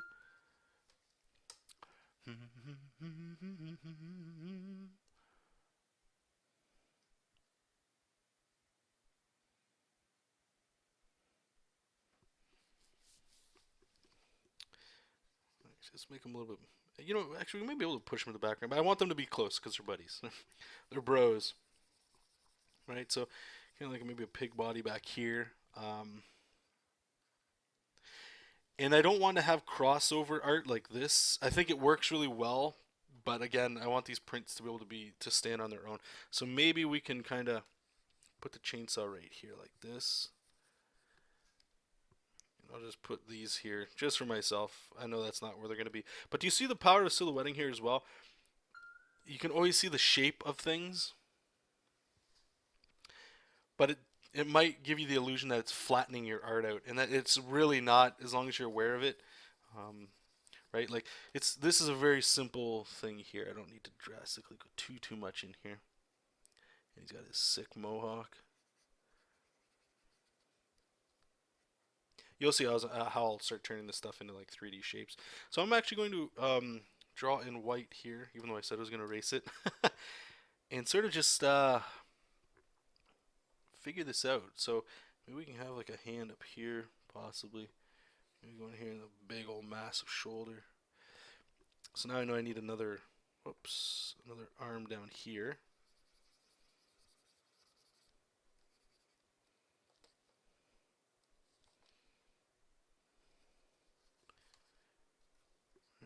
Here, there's a big old chainsaw.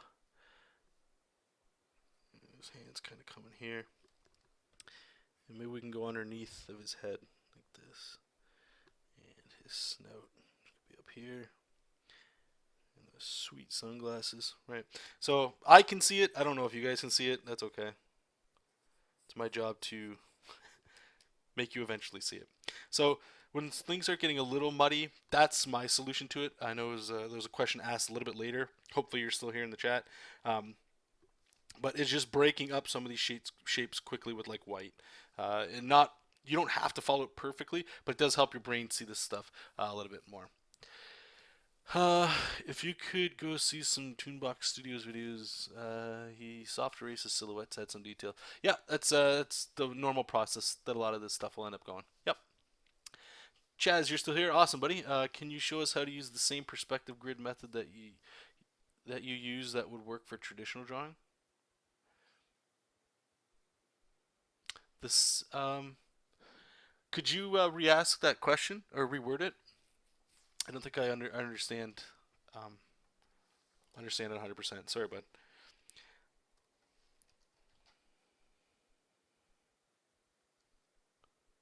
Hey, Noel, how are you doing, buddy? Okay, so what we're gonna do is I'm gonna put Bebop behind Rocksteady because I want to see. Let's see, like now this is where we start getting into problems. It looks a little bit like he's hitting him in the face. So what I'm gonna do is I'm gonna come in here and I'm just gonna use my lasso tool and we're going to rotate it, perhaps, or maybe just bring it. Yeah, I kind of like it like that. Let's bring it down more. This way, Rocksteady can be a little bit more beefier, you know, and that works.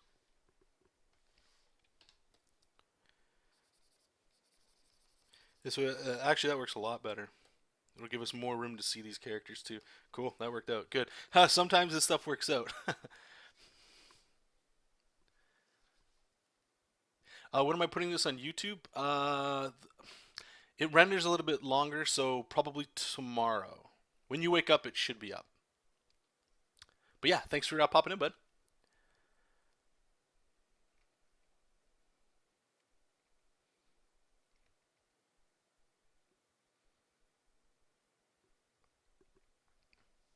Okay, so we've got what do we got here? Four characters, four characters. We need two more, right? So, I guess we can go back to the turtle side. You know what? Screw it. That's fine. Okay, so let's make a new layer. So Splinter, we'll go brown again. Where's Splinter gonna go? Maybe we just put him over here in the back.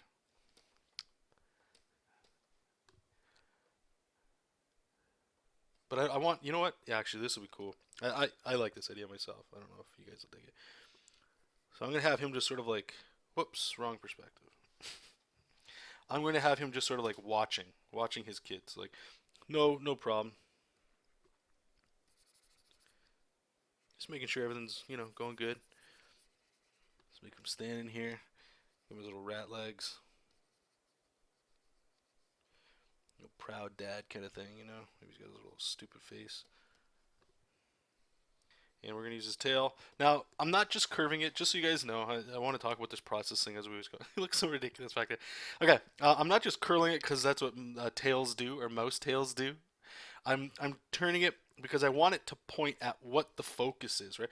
The focus here is theoretically Leo, but I want them all looking this way, right? Like I want the enemies looking that way. So let's erase it and let's really highlight it. So let's like do this and point.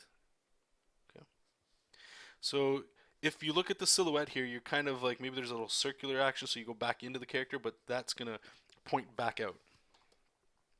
Okay, that's the idea of what I'm trying to do anyway. And maybe he might be a little bit too big. Maybe I'll shrink him up a little bit here. Da, da, da, da. Hey, Keenan. Sorry, Keenman. How you doing, pal? I'm gonna be streaming probably for like another hour at least. I have to finish the roughs of this today, so that I can hit my deadlines, and then I'll be good to go. How about a profile of Splinter in the bottom corner and have April where you're drawing Splinter? That's a good idea, Lars. I was thinking of that, but like here, I'll show you why I'm kind of hesitant on it. So let's put him up here, make him bigger, like he's in the extreme foreground for sure, right? Maybe he's like here or something like that. Now it works, but I'm sort of losing Raph. Raph becomes less important in a way, and the only reason I don't want like April, I want to put her in here just because like it's a character, right? But if this is a battle that's about to happen, and I think it's cool that she could be reporting and stuff.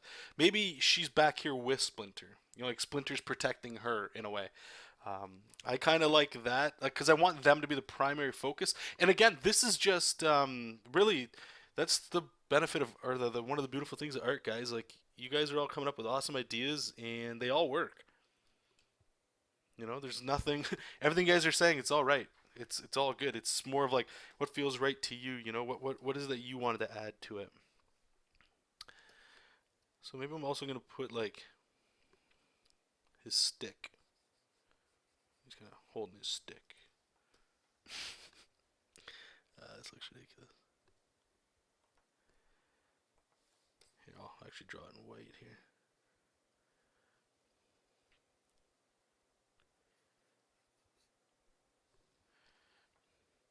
Yeah, maybe we can hunch him forward a little bit. Little old mouse. Oops.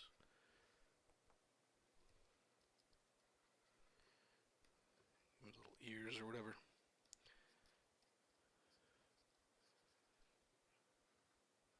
And this doesn't have to be perfect. I'm not trying to make the greatest the greatest mouse silhouette in the world here. I just want it to be like it's a fun little cameo and to have a little Splinter back there. I mean that does look a little ridiculous. Looks like he's just kind of chilling. So I'm actually gonna make him much smaller back here.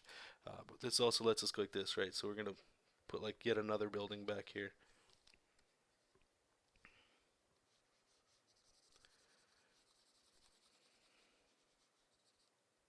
Right, put him a little building like this or something.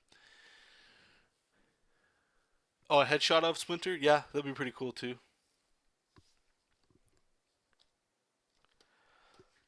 So this gives us one extra character to use. I'm going to draw in yellow here. Maybe we can actually fit April. Let's go a little darker yellow.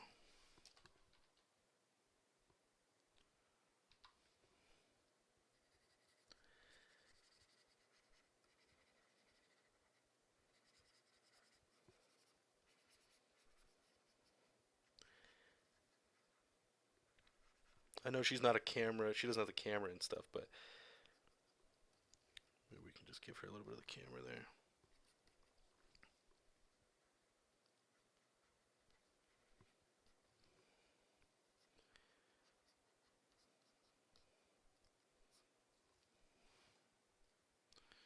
All right, like something like that might work a little better. And then actually, you know what? Because like Mikey, who's no, Raph's kind of like with Casey Jones. All right, so we got two extra characters we can fit in here, which is great. I guess we're gonna go with the whole jammed in appropriate for. Yeah, normally these silhouettes they'd be in black. I'm just using color because it just makes it that much easier to like. I can look and for me, I can see right away, right? Like if all these were black, all this would start getting lost, right? Like here's a good example here. I'll just show you guys. So I'll make a new piece of paper over top, color black, and I'll put color. Oh, this doesn't have color. Hmm. Manga Studio. So do layer, adjustment layer, correction layer. That's what we want. We want hue saturation. No, I don't think it's gonna work. Okay, so we're gonna turn black and white. And we're gonna go black. So this is what it would look like if I was doing it in black. Still works. You can still sort of see things a little bit differently, right? Like, okay, cool. So like, I can still see Krang. I can still kind of see Shredder. Rocksteady's gone. Bebop I can see. Raph's gone. A lot of this stuff's gone. I can still kind of see it works, right? But when I just break it up, because I will have to draw over top of this stuff.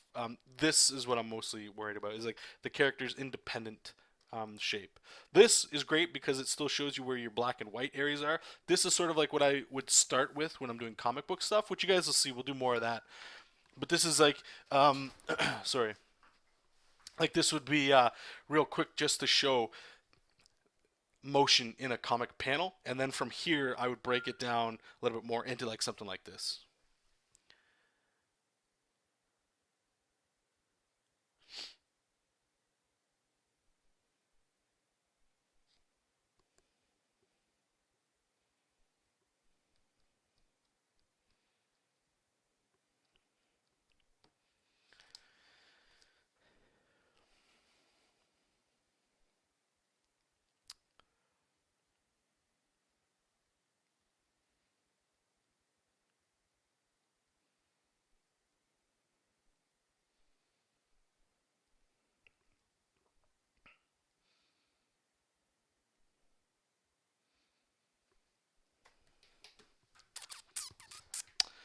Okay.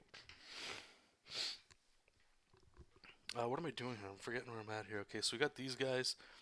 Uh, do we want to put Casey Jones in? Like, are we just doing that now? Or are we just going straight? Just going all the way here. So let's put Leo's building in here.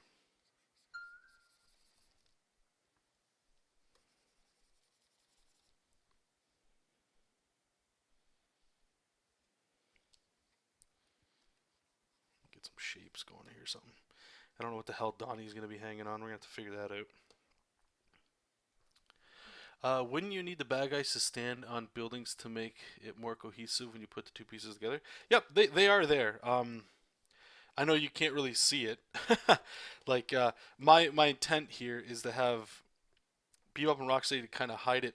I do have Shredder. See if I can show you. Shredder is on it. So what I will do is,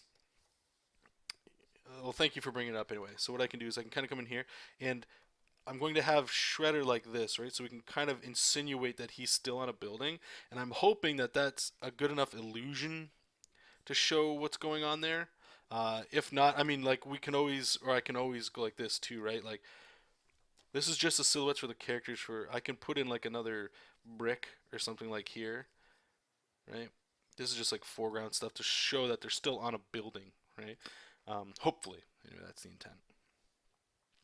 And to be fair, I don't even know what kind of building these guys are on, where it's like almost each one of them is on their own thing. I'm not looking that far into it. I'm just trying to make a cool picture here. I do find, you guys can disagree with me as well, obviously, is that I tend to go a little bit more towards the if it looks cool, do it, as opposed to does it make sense. If people are looking enough at my art to go, but that wouldn't happen, I'm good. It's hard enough to keep people's attention regardless. So if it looks cool, it draws them in. Hopefully they stick around for a little bit. Um, and then if they want to have a discussion of if something looks whack, then we can go from there. Just me. Just me. All right, sweet. Okay, so we're gonna have this. Maybe Casey Jones should be in here. Maybe I'll put him here with Leo. All right, what are we gonna use for Casey? Let's go with like a gray, and maybe he can. I don't know. Kind of be lurching forward a little bit. He's got a little like hockey stick backpack over here. His little like lacrosse thing.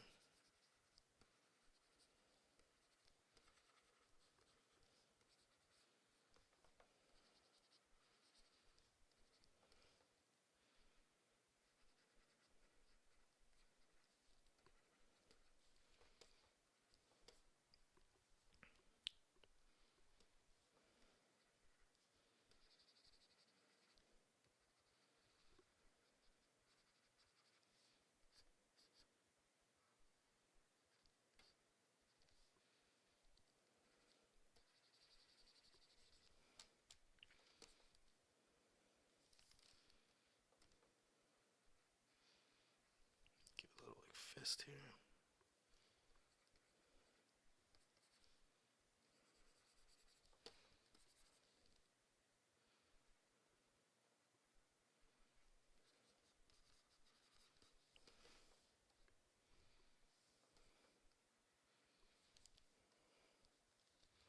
Looks like a, looks like he's got a sword here.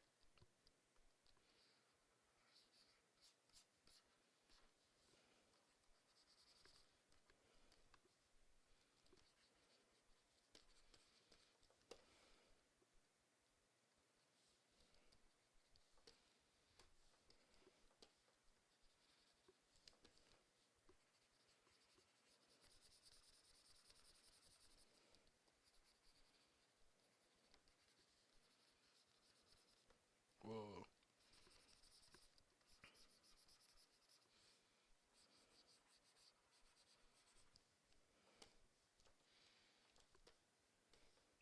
That backpack is really taking off here. Let's start this over here. All right, so we're gonna have him here. I jumped the gun, so I did a little. I don't want to say an error because there's no real error in this, but so what I should have done is worried about what Casey looks like, and then start putting details on there. Like as you can tell, I still got to go over these guys. I'm gonna insinuate where their bandanas are still, because it is a design element. But so I've got Casey here, right? Got his lacrosse. It looks like a sword. Cool. It's all hunky dory. But he's still got this massive backpack that I didn't put in yet, right? So what I did is when I was starting with it, I put it in, and it's affecting like the composition of like, okay, how big's his chest? But now that we have him, like he looks pretty cool here, I think. Um, now I can start to worry about, okay, I don't want it to be hidden by Leo, so I'm gonna have to like make it pretty big. Golf clubs and whatever the hell else is in here, but this way it's still there and it's still rocking out doing its thing. So, okay, so that's done. We got 3 more characters and we're done. So I think the 3 characters I'm going to put for the bad guys here. Then we can really start taking care of some business. Who do we have at Rat King? Okay, I don't want any of these big guys. I'm kind of getting tired of looking at all these. These are the 4 main bad guys. I do like Baxter Stockman. I've been a fan of his since, God, a very long time. So let's put him in here. He's just going to be a little like fly guy, which is cool. He can fit in the background, right? Big ol' fly head with some fly eyes and stuff, and give him a little body.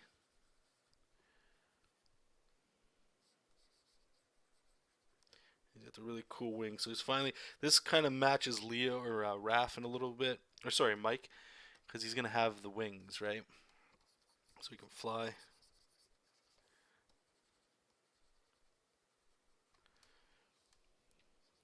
Maybe he's kind of got that. He's got big hands, right? He's got like these fly hands.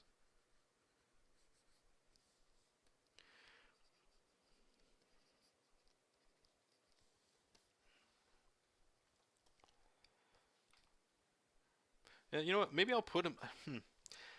Just trying to think here if I should put him behind Krang.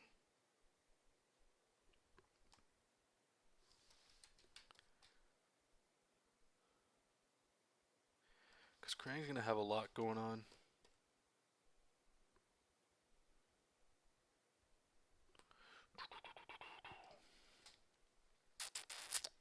Yeah, I think we'll put him behind there like that. And the last little thing we'll need are little like, I was going to say foot soldiers, but screw it. Let's get mousers. I like mousers. Mousers are cool.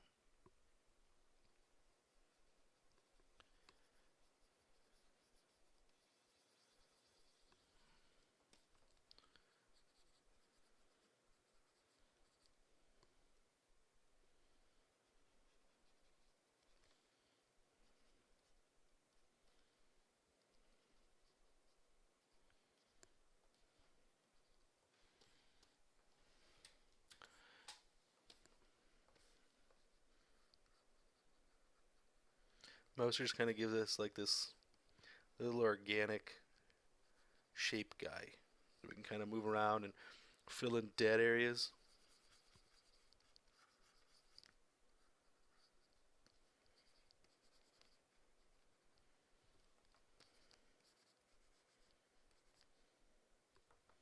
Let's keep his body out.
Cool. Okay. All right. So I think we're done. Right on. This is actually pretty fun. So let me turn off the oh whoops, we got the wrong layer on. Turn off the background so it's kind of clean, a little cleaner now. So we got our silhouettes here. Let me just save this up. I'm gonna export it here so I can post it online for you guys to check out. If you guys wanted to see any of that stuff, and then from here, now we're gonna actually get into some serious work. This is where, if I were to relate it to anything, the silhouette. Okay, the thumbnail is what we actually started with. The thumbnail is where The thumbnail is where we thought of the direction to go. Composition plays an important role as well, but it's such a small, again, thumb-sized image that it's just meant to set us off in a direction, right? From there, I would normally blow it up and we would just go into the roughs, which I'm about to do. But this new stage I'm adding here with the silhouettes are now, it's like, don't necessarily have to worry about all the details, but the placement and I don't want to say the chunking, but when you look at the silhouette here, you can already sort of see the image. I could send this to 10 different artists and you get 10 different versions of Turtles back, right? This doesn't mean this is what the entire image is going to look like. There's still tons of room for us to add stuff, right? Nothing's locking us in, but it's a great, great, great stake in the ground that lets us know, okay, if I were to walk away and come back at this in a week, I could still see it and know where we're going to go. The roughs, that's where the brain sort of, okay, this is the last thing I'm asking of you, brain, to really work on, is how do I look at this and start making these three-dimensional shapes? And it's hard, it's difficult, but it's not impossible. The brain, like I'll tell you right now, I sort of got a little bit of a headache, but that's because I've already been working a little bit about this. And the next part, I can go a little slower or quicker and start to figure it out. So I hope you guys are excited. You guys will see that in a second. The last thing I did forget here, let me just, I want to make sure I don't forget that, was I told you guys I still had to worry about getting the bandanas in here, right? Because the bandanas will help a lot. So with like Raph, maybe they're just hanging down. I don't know, right? Like, I don't know how crazy we're going to go with some of the stuff. If it even matters, right? Uh, you know what? I'm not going to worry about that. We'll put it in later because it's such a little small thing. So I'm just going to take like a 5-10 minute break here, guys. Sorry for making you wait. But like I said, I'll post this online. So if you guys want to check me on Facebook or Twitter or however you guys follow me, you guys can see what this looks like on your own monitor. Give it some feedback if you like. But when I come back, we're going to drop in a perspective grid. And then we're going to start worrying about the rough line art over top. Okay? So thank you guys. And I'll see you guys in about 5-10 minutes. Okay? But before I go, sorry, Chaz is asking, does anyone know if you can bring in photo references and lighten the photo to do a draw over? Can you do that with the iPad? Yeah, you can. With Procreate, you can, yeah. You just have to save the image that you wanted to your device in whatever folder you're going to save it to, and then you can just load it in on a layer and then adjust the lightness or the brightness, and then just make a layer over top of it and do it. Yeah, you can do that. Okay, I'll be right back, you guys.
Okay. So sorry about that, you guys. So I might be taking another break soon. Lunch break sounds good, Keenan. Keeman. Why do I keep saying Keenan? Sorry about that, buddy. But yeah, I might be taking another break soon. I'm not sure. But two things that'll probably happen is I have sort of a family thing happening sometime soon-ish. Could be in an hour, could be 2 hours or whatever. So what we're gonna do, just so you know, I'm gonna keep moving forward, and hopefully, at least within this stream, you guys will see the intent that I'll continue to do throughout it, even if we only go for another hour or even a half hour. Okay. But for this entire process, I don't know if I'm hiring somebody to color this or if I'm going to color it myself. I'm not sure yet. But what I will do is I will record this entire process for this and upload it as sped up videos here on YouTube so you guys can see the entirety of all of this. So again, if this stream does stop, thank you for participating and keeping it with the awesome conversation and stuff. But I will record a sped up version of me doing this, finishing literally every part of this. And it'll be up here on YouTube so you guys can check it out, because it's fun to watch that sort of stuff. Okay? And if we do stream a little bit more throughout, like once we get to the inking or something like that, that'll be cool too. Okay, so let's get to work here. So the silhouette here, we're going to have that. That's all good to go. Now for the roughs, what I'm going to do is let's actually just lower the silhouette here just so I can kind of push it back a bit. And I'm going to make my perspective layer here. So I'm going to click ruler, go to perspective ruler, and we're just going to sort of figure this out. So I know that I already want the perspective to sort of fall into the turtles here, okay? And I want, what's it called? I want the bad guys to sort of feel like they're pushing into the turtles. That's why I want to tilt the perspective a little bit back here too, okay? And it gives a little bit more of a dynamic feel as opposed to just totally straight. Hey, James. So we're going to go here, and I think I don't want anybody above, or I don't want anybody below the horizon. Or maybe do I want that? Let me just think here. I think I want everybody above it. So we're going to just kind of go down here. And what I'm using for this, so you guys can kind of see, is this first line is I'm sort of using what Leonardo's building that he's standing on is on, as well as the one with Splinter and April, what they're sort of on. And then the bottom one here, I was sort of looking at Raph's. What's that little pillar he's standing on, right? So when we do the opposite one, we don't really have much of a guide to go on. So what I like to do is we're going to try to make as much dynamism as possible. Dynamism? Is that even how you say that? So we've got a point way over here. So if we put a point that's a little closer, makes it just a little bit more, I don't know, I guess dynamic. See, it's snapping it to that layer there. That's fine. So we're going to go, maybe we'll go here and like here. So what I'll do now is sometimes Manga Studio does this, and that's okay. I'm going to fix it in a second. Actually, let's fix it now. So I'm going to go here and we're going to click our, which one is it? It's one of these ones, object, that's what we want.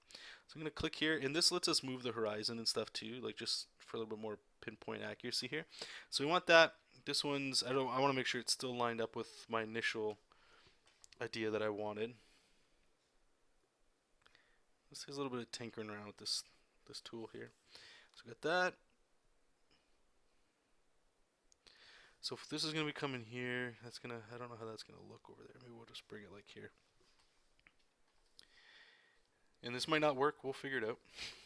And now we're going to do the up and down here. So I want here, and just to tilt it slightly, just to give it a little bit more. Again, we're going to use that word if it's even a word, dynamism. Let's go here, we're going to put that in the roughs. And I will use, yeah, what the hell. I'll show you guys how I do this too for perspective. It makes it a little easier for me. So let's go with the fat pen here. Is that going to be enough? Yeah. So I pick a color to be one of the perspectives. So the lines going up and down will do red. And I'm just going to throw them in here.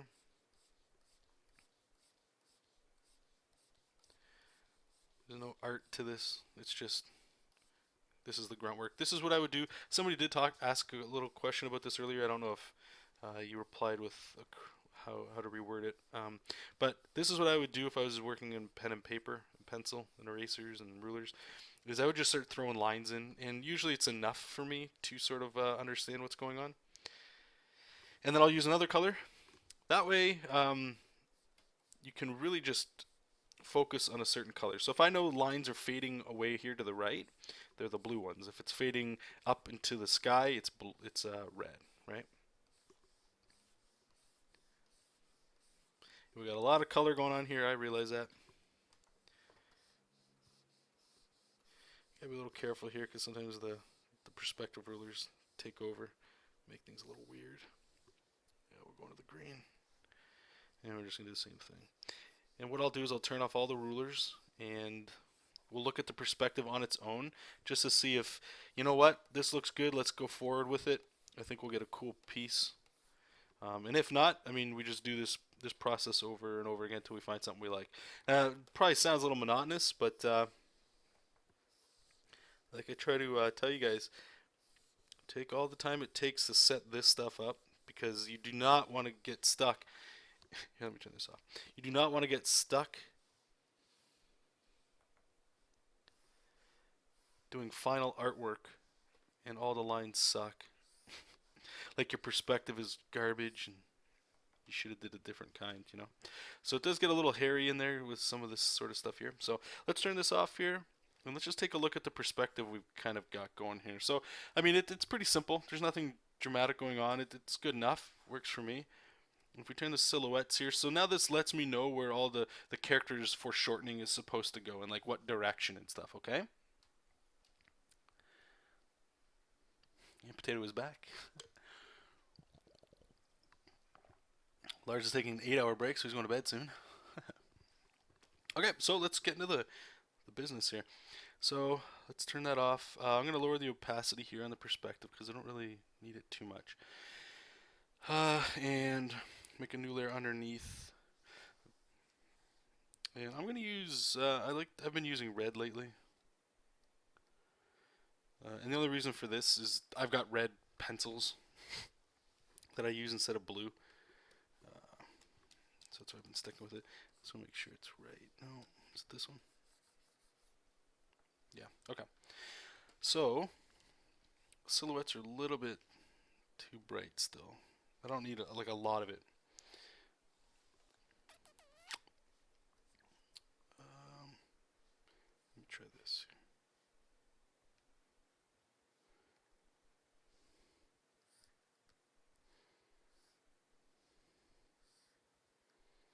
Let's see if we can turn the saturation down.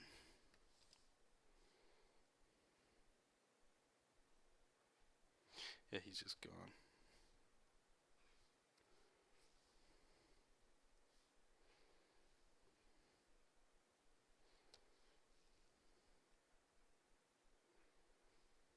So we'll fiddle with this. It's not a big deal. It's just like sometimes some of these characters are gonna get a little wishy-washy here when we start drawing. Okay, let's do it. So we're gonna start with Leo here, and just sort of figure out like where is he here? Like is his torso facing away from us like this? Do we want him facing the guys coming at us?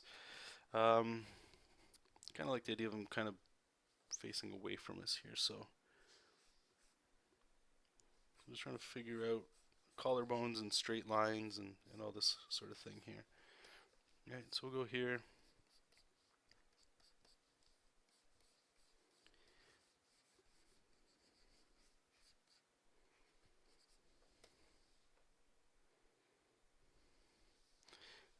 Now this is where the brain starts kind of acting up. It's like, what is this arm doing for this sword to be here? So if the sword's hilt and handle is going to be like here,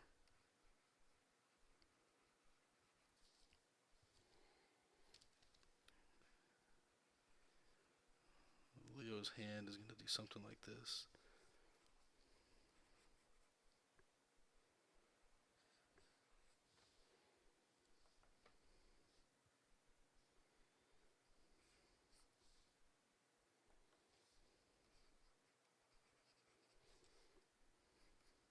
And this is what I was talking about with your brain having to think sometimes.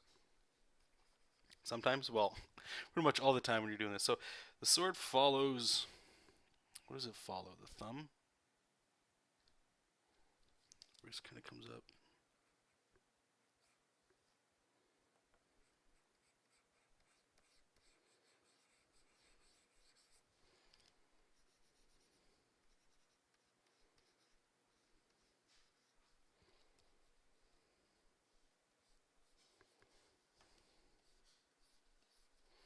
actually really going to bend this line over here. Get that action. Oh, it's a color fest, that's for sure.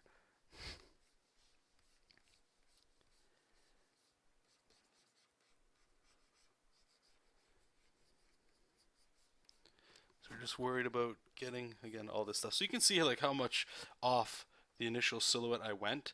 I could connect all this stuff, but it's not, for me anyway, again, you can do the silhouettes how you like. I like them mostly as just like what's going to get us to the next spot the best.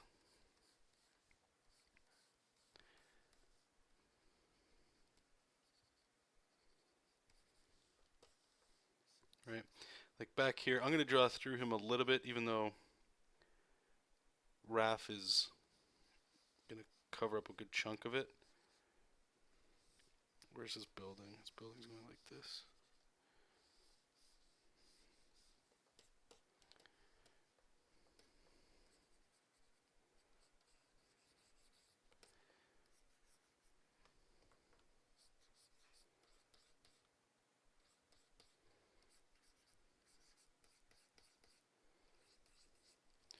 We can get Leo's hand over here. Right, so I might actually make this a little bigger.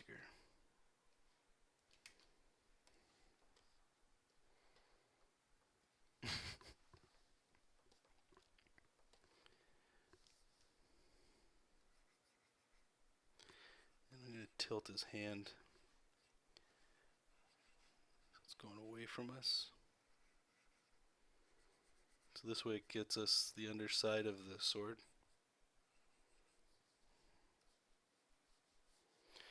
That might be wrong.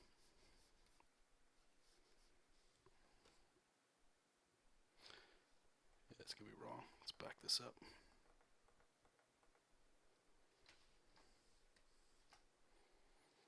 Let's get his face in here first so we can start figuring out all this stuff.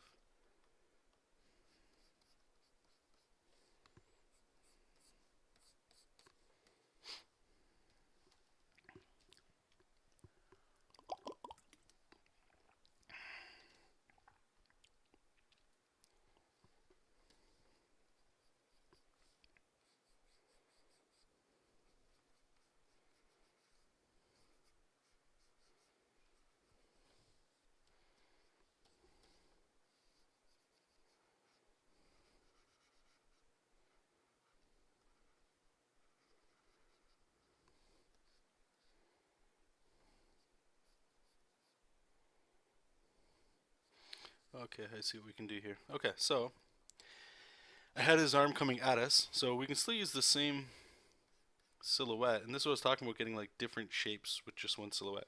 So we can still like put it behind him, like his arm is going, you know, like this is where his elbow is now. This way we can still get the arm behind us, or behind him. And again, it still follows the same silhouette, but that's one of the juicy parts of this. It gives you so much range. I'm gonna have to figure out how these katanas work, like how they curve, because I'm not 100% sure here.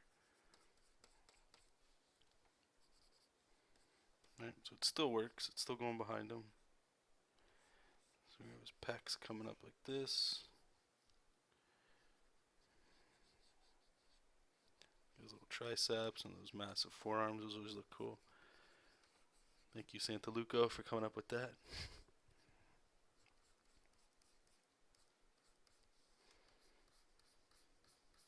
We really push the pecs here.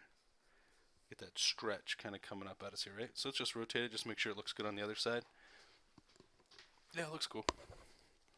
I think it looks cool anyway. Good enough to keep going. Alright, so I'll have here, and it's the same thing. So you're going to have the sword.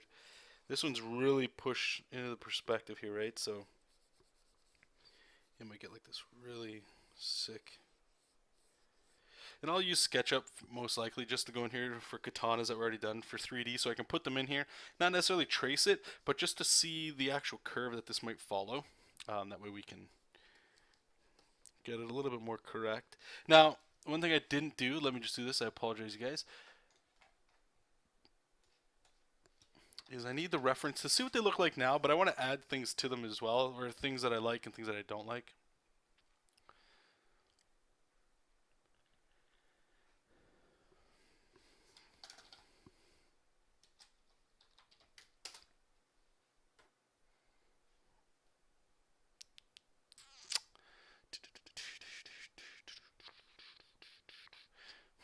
It's actually, why is it so hard to find reference here?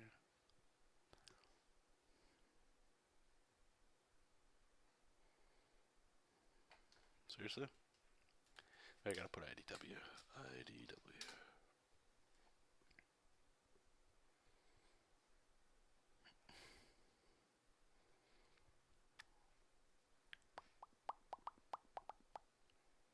Wow, this is brutal.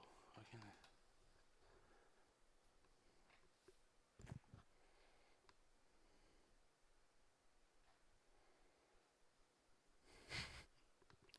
I just want... It's like I gotta grab the comic books out or something. Look at this. This is silly.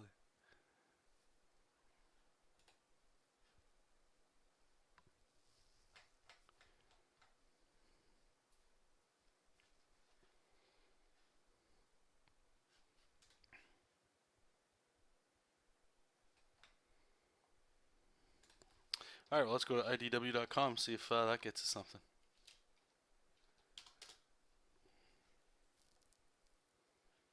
idw.com isn't even a site, really?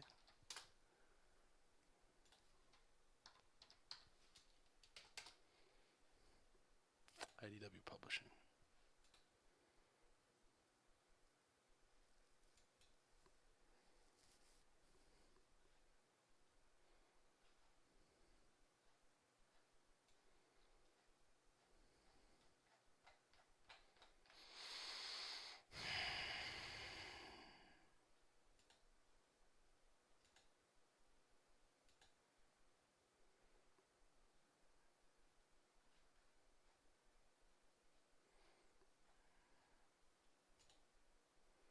There we go, turtles.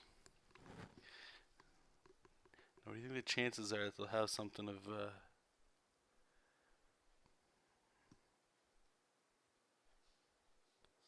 This is horrible.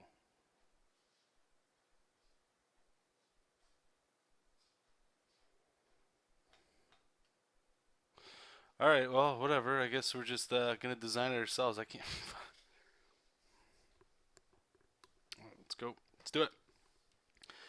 Do it live. Alright, so I kind of like how... I don't know which artist started it. It was kind of like these little like flaps that the turtles would have, and it looked kind of cool. So maybe we'll just come in here.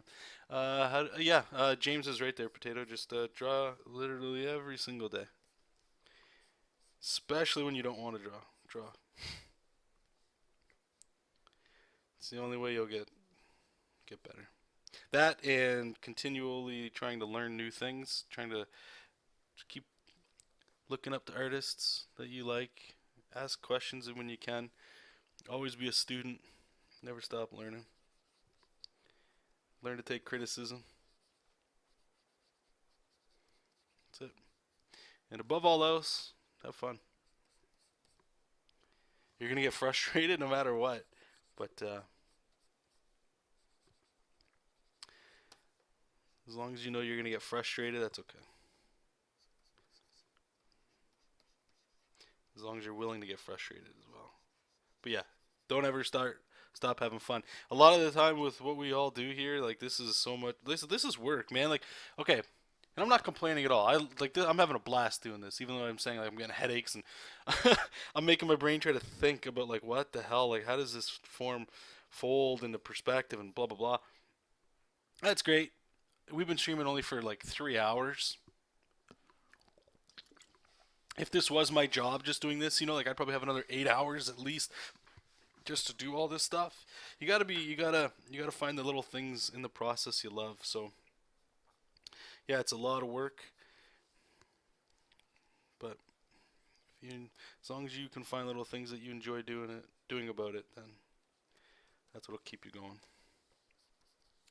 So let's flip them here, just make sure it's looking good.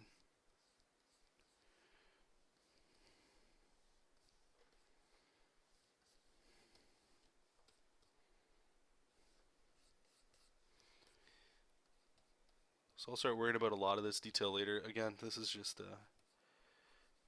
keep us moving. His costume and stuff I'll put on a little bit later. I'm not going to worry about that now. I'll probably put like the big L on him. I have the action figures, so I'll probably break them out. Maybe we can go like this with the swords or something like that. I like the pockets. Pockets are cool, so I'll just have an idea of that when we get that, and I'll worry about the face, fixing that later. Again, this is just, you know, these are the roughs. Usually go like another stage above this too, possibly. Not to tighten it up too much, but yeah. So I'll make a new layer. That way we can worry about the next one.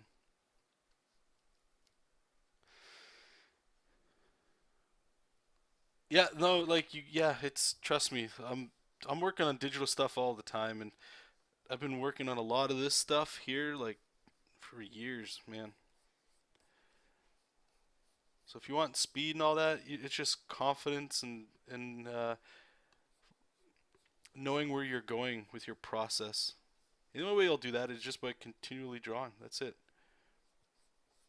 You'll get your confidence. You'll get all that good stuff. It'll come in time.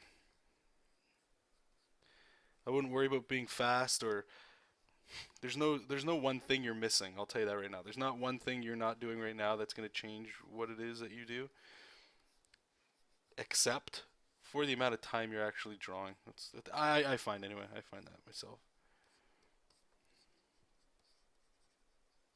How many toes they got? Three or two? I don't know. See, so what's happening here, as I can tell you right now, just as I'm looking at it, the foreshortening is getting way out of whack. So I'm gonna erase this. I've got to push it even more, way more than I had. So that means his chest is like way up here, and his hips are gonna be like way up here. The center line is probably something crazy like that. Now this gives us more room to play. So I'm gonna really push this thigh.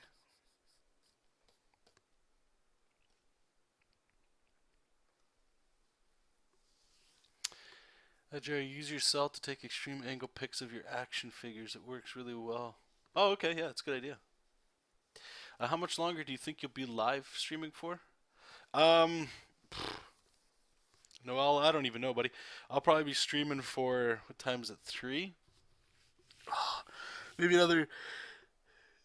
I have. Well, let's put it. Let's put it this way. Before I go to bed tonight, what I'm doing right now, these little like scribble, like the tight scribbles and stuff.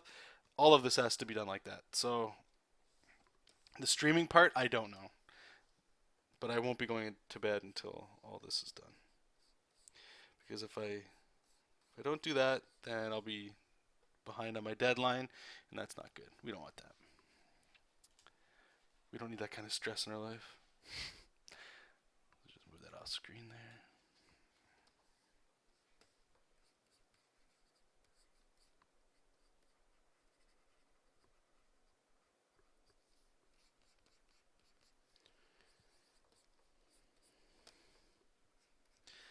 I'm actually gonna like twist his leg up just a little bit more than what I had. Again, to fit it in, but like that's the other cool thing about this stuff is like now I can sort of like get different anatomy that I wouldn't normally get. Like trying to find creative ways to like fold these shapes in there and stuff, right? So we get that little flap again.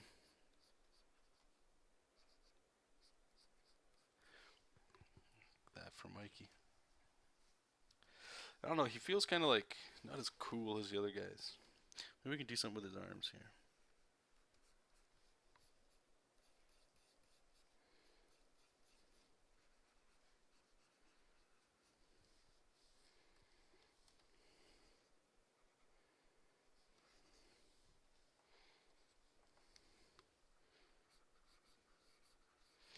Trying to see if we can try to change his silhouette a little bit to what he's doing. Yeah, I like that. So it's not the same kind of hand.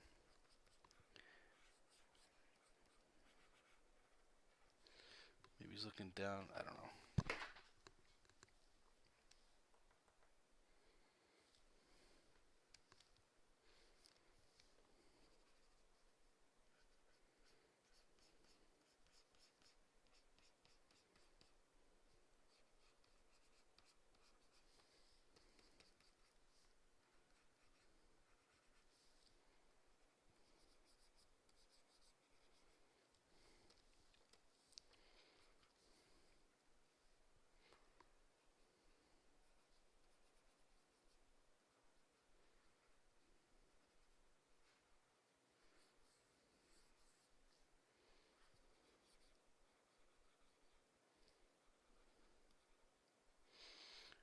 want to change like the ellipse that these nunchucks are doing. That way they don't look like they're just, again, like I don't want it to look like helicopters behind them.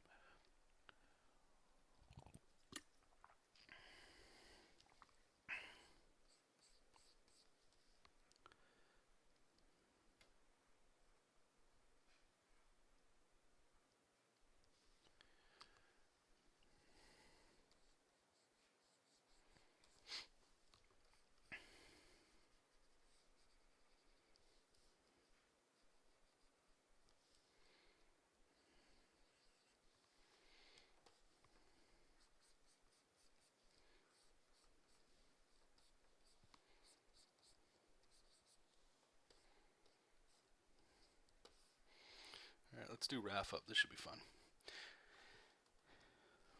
So I'm going to turn off Leo here, just so I can really see RAF a little bit better here.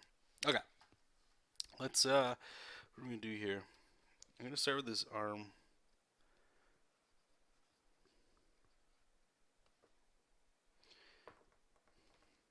We have a knuckle here. Wait, they got, I can't believe I'm asking this. Turtles, they got what? 4 fingers, or is it just 2 and a thumb? Wow. Yeah, it's just 2 and a thumb, right? Yeah, 2 and a thumb. Tuna thumbs. There we go. Alright, so we're going to have his hand here. We're really going to push that cylinder here so we can get this cool big shape up here. And this way the size, I don't know the artist, but this other one, DeviantArt, and something Cole, Kohl. They do these really cool things. I dug them. I don't know why, but they're like kind of like bent size. Like they weren't perfect. There's just something really slick about it. I don't know. Like he's been using them a lot, you know? It was actually really cool. I'm going to bring his fist in here. And from here we can kind of, there's where his bicep will be. And then, alright, now we got a shoulder. And what that does is that lets us sort of start piecing together stuff. And this is sort of like what I like to do here. Where I can kind of figure out some dynamic shapes with what's going in here. So I remember on this one, I wanted this one to be that classic kind of Wolverine sort of hand. Where it's like you see the palm, right? And then you're going to have the sai kind of coming out like this.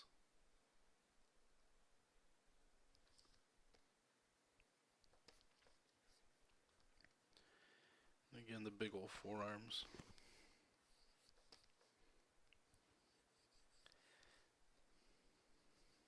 Alright, so sort of something like that. So now what this lets me see is I can connect these, and this gives me like that curve that he's doing here, okay? And we can always change a lot of it, but this also lets me go, okay, like how drastic of a curve is he leaning forward here, right? So if we go here and then kind of into the groin area there, you know, now I can really start playing with some of this dynamic cylinder action we're working with here.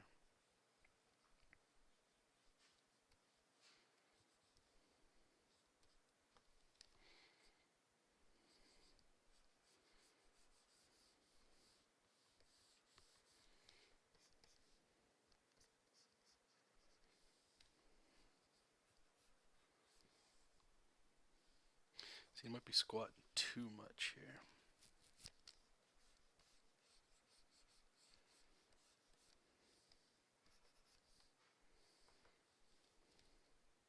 Maybe it's this side here. Just fix that.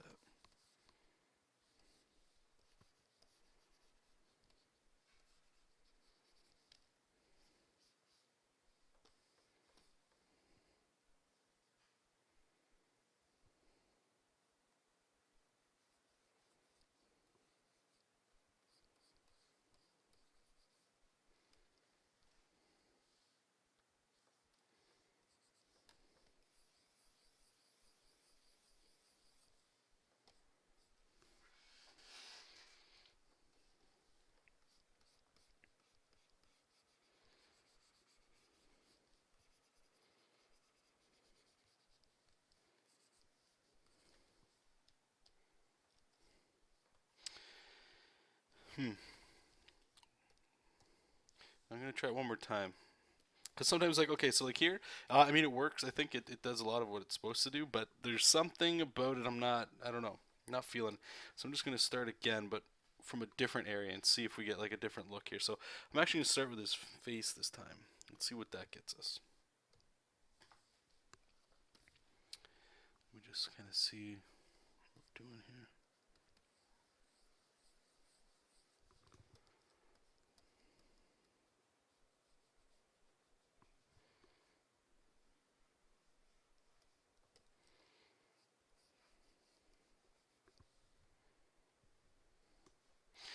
Okay, so one thing I'm seeing that I might be able to change up here.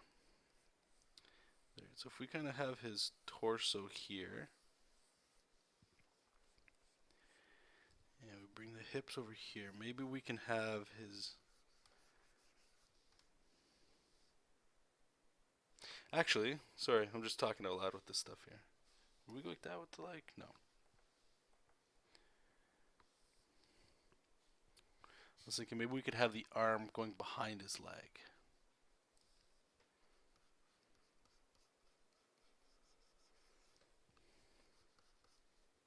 Let's see how that looks.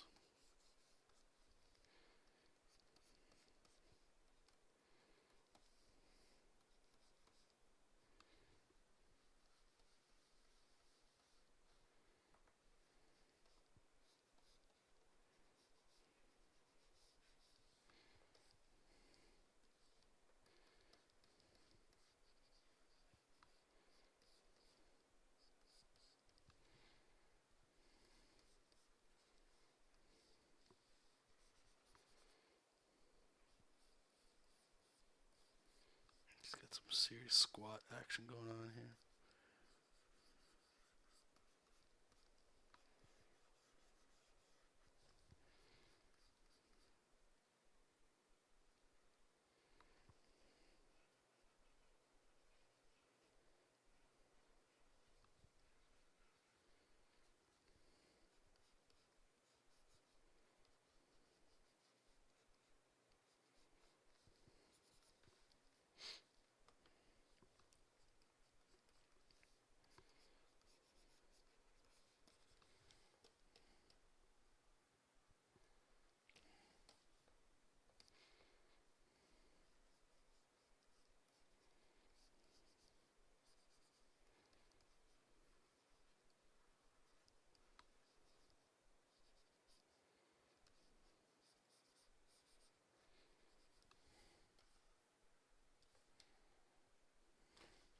Just see. Okay, so the difference between that one and this one. Kind of like that one better.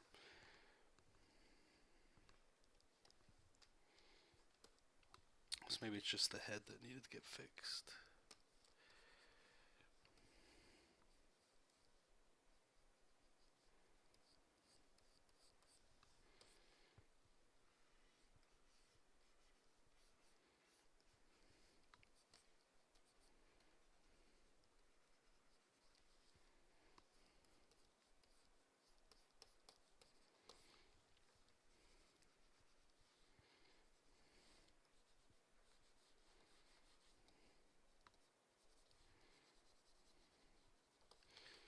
Get the bricks on here and stuff.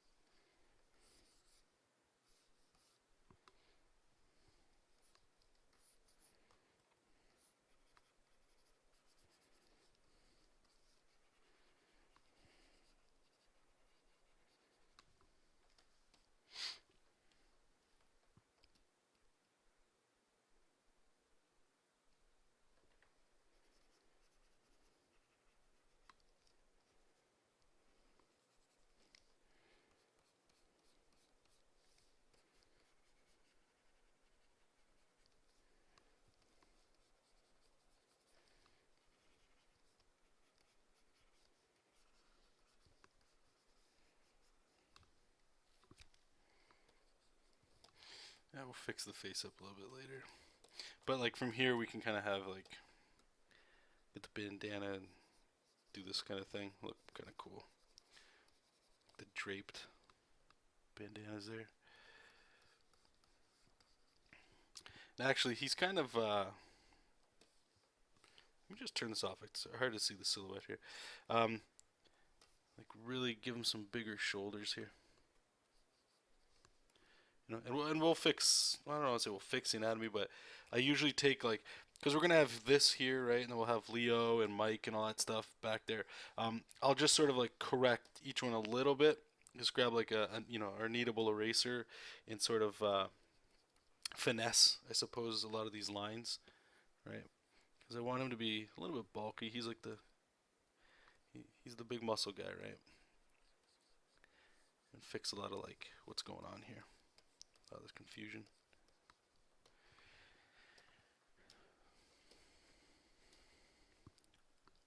Let's pound this water back. Okay. Oh, hey guys. Yeah, you guys. Yeah, I know. I don't announce when the when these things are going on their own thing. Oh my god. Big stretches. Oh.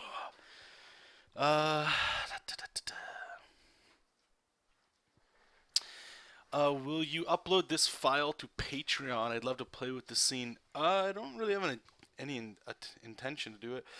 Maybe the final version, perhaps. There's still so much work that's got to go into this. It's a little too early. But yeah, I'll definitely, if you wouldn't mind, just in case I do forget about it, which I assume I will. Just remind me if you could, in case I forget. All right. So we're about all the perspective and all the blah blah blah blah blah out of this. Hey Donovan. Oh, well, well, hopefully we live up to the hype. Okay, so we got this here. We've got Leo. Whoops, where's he? Or Mikey up here. And we got Leo. Let's turn on our silhouettes again. And now we can work on Donnie. And I don't know, again, what he's connected to, but maybe we can figure it out. Some sort of roof or something. Now, this one, I want him to kind of be a little bit more like Leo, where he's got some pushed... these will be 11 by 17. Each side, right? So we got the turtles here, and on the other side we're going to have Shredder and all the bad guys over there. And you put them together, hopefully it looks cool. So let's have... so we've got the stick here. I'm just going to draw the stick. I don't know necessarily the perspective. Like, that's actually really big. Maybe we shouldn't. Let's just wait. Alright, I like the idea of seeing under him here. Maybe a little something like that. This is where the ear would be. I do this sometimes when I draw the turtles. They don't have like a jawbone really, or they do, but not like a human or an ear like this. But I spend so many times trying to draw human ears and stuff all the time that it's a little easier to sort of construct turtles that way too. I don't know if you guys feel the same. But I want his eye in there for sure. Then we can kind of get like a little bit of a nose or whatever style we're going to end up going with him. This lets me see also where we're going to put the bandana. But what this lets me do is figure out what we're going to do with him. So we can kind of get like a neck, if that was going to be in there. We have a shoulder here, so maybe we kind of go this way with it, the collarbones. So he's looking away, but we kind of have the twist right here. Actually, we'll go this way with it. So he's kind of curving towards us.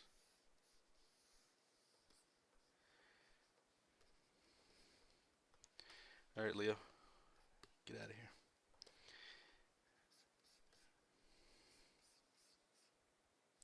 And this one we'll put this one in front, this leg. You know what, here? Give me a it's kind of hard to see this stuff, so I'm just going to go a little darker red.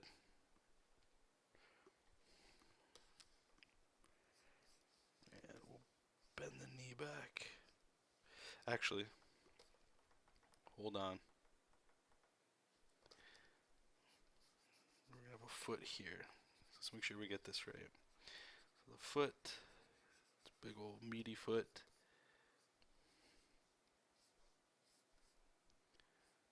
The calf, massive. Now, how does that twist look? That looks broken. So if we go this way, that's broken. Okay.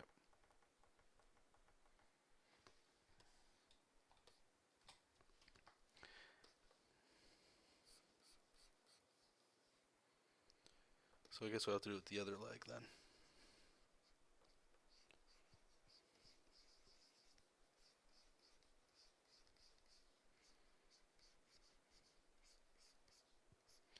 So we can get his leg in here. I'm not going to go all the way down there because it's not right. We'll just have to change sort of like where the building's kind of going. You know, we'll go this way.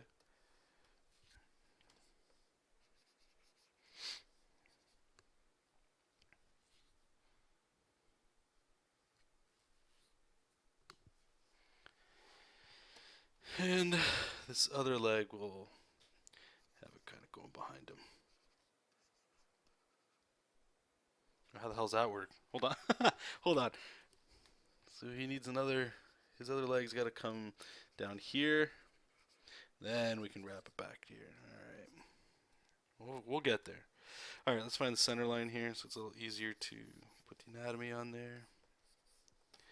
So his head is super tiny. Let's fix that.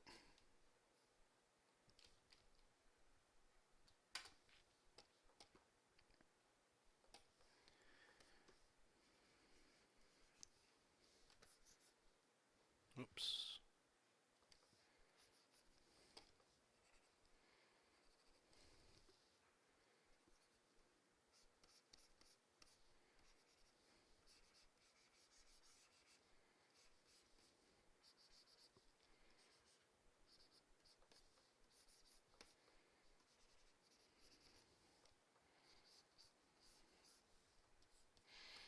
All right, now this one I want to change just based off what we had. I know the idea I want here is I want him to have like a grappling hook,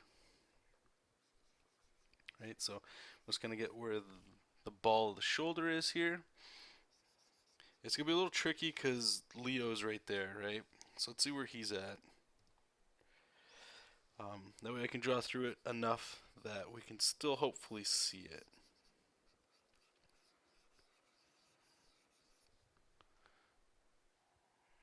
Might be a little tight in there. That's okay. So how would he have his hand here?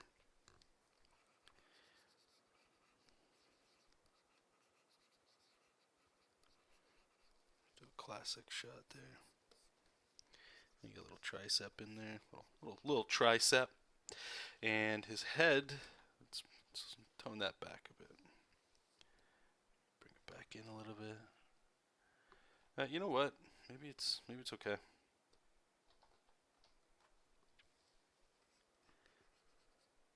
Let's kind of see here. I like drawing him with the glasses that they've been giving him. Looks cool. These look like some skater or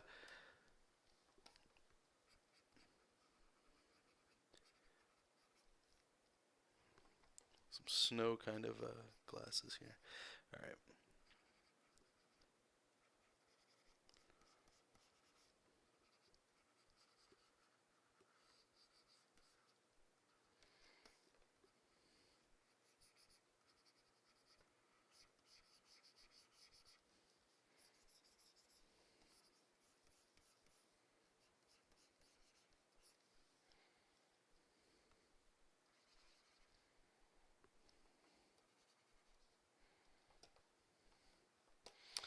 All right. So we're gonna have one arm holding him up here,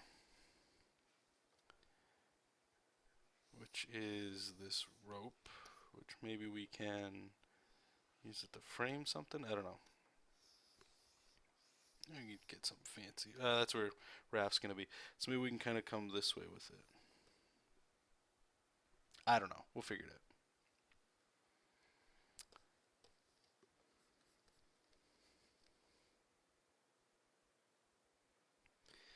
And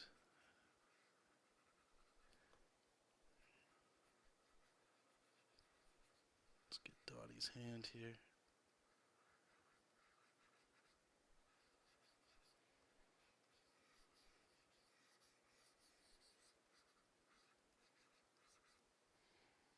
Is that getting too busy in there?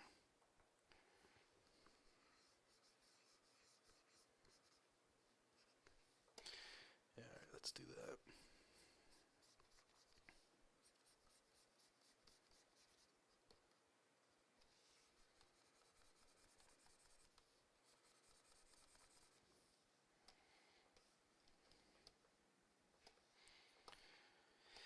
Alright, so this was buildings. What could this be? This could be,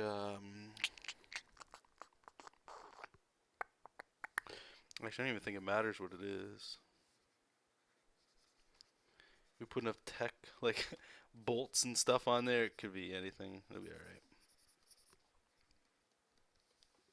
Maybe something like that. So let me just turn this off so we can kind of see what's going on here a little bit better.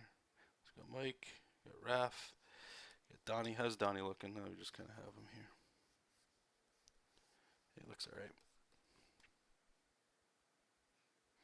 His arm's kind of funky. Alright, you know what we're going to do with his arm?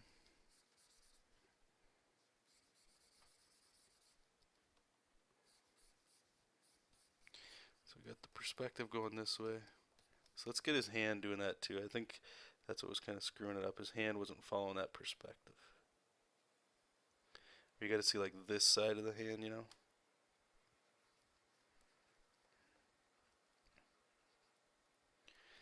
So that way we can come back here in the big turtle forearms. And then his arm can go back here into his shoulder. There we go. Looks a little better.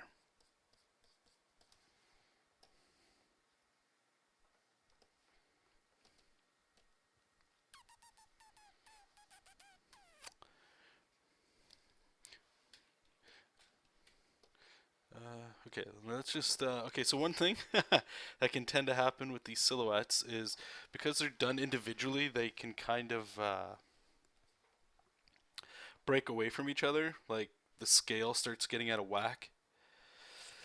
So let's just take an objective look here and see what we got going on here. So I know Leo, we're gonna have to look on SketchUp to see what we can do with these swords to make sure that they're good to go. Mikey's looking alright. Leo's looking alright. He's the first one we did. Raph, might be able to go a little bigger with Raph. Because we're not, like with the silhouette, all it is building behind him. So let's try that now. Let's kind of adjust him a little bit here. Because what he's on doesn't necessarily matter so much as I kind of want to have, the reason he's there, and actually I'm looking at now, is he fits right in the frame. So I mean, he could get bigger, but I just didn't want to cut off any of his weapons. You know, like if he's here, I guess it still looks fine. I just don't want to cut off his, you know. But it does let us play with that. Maybe I'll keep it like that. Really pushes the range that we kind of have to play with here. Let me just make sure everything else is still going to fit. Yeah, we can kind of play with that a little bit better. Okay. So Donnie, let's take a look at you, pal. His arm, maybe. Maybe Leo can come down a bit.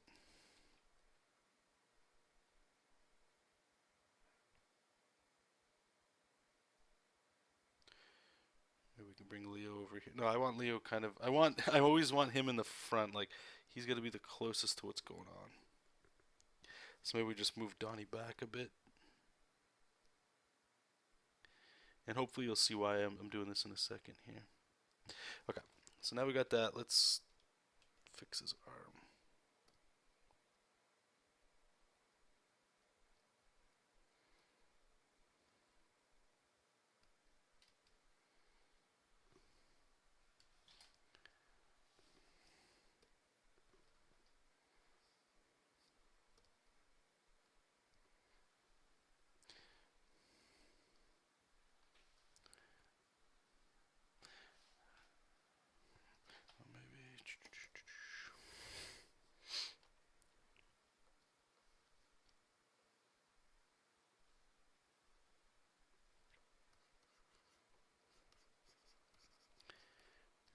Alright, so let's turn all these guys off here.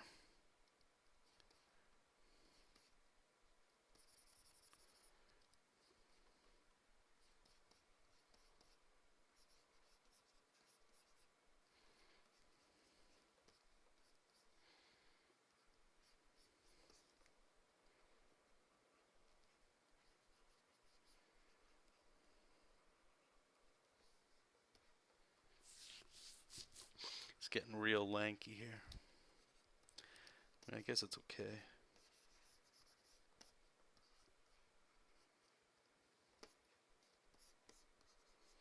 Maybe that's just one of the things that makes him a little different. He just gets a little lankier.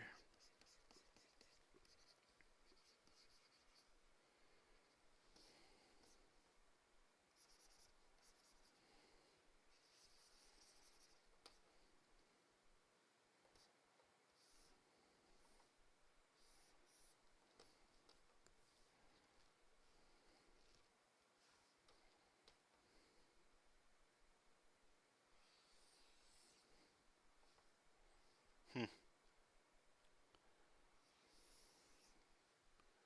And we could go to town with that. I'll just leave that for now because I don't want to make that decision just yet. So we're gonna have him there like that. Let's see what everybody looks like to each other. So, Leo, gotta make you bigger, bud. So let's stretch him out here. Bring it down a bit. Yeah. We're losing Donnie's hand back there. This is like I said, the brain part that I start getting headaches from. Just trying to figure out all this stuff.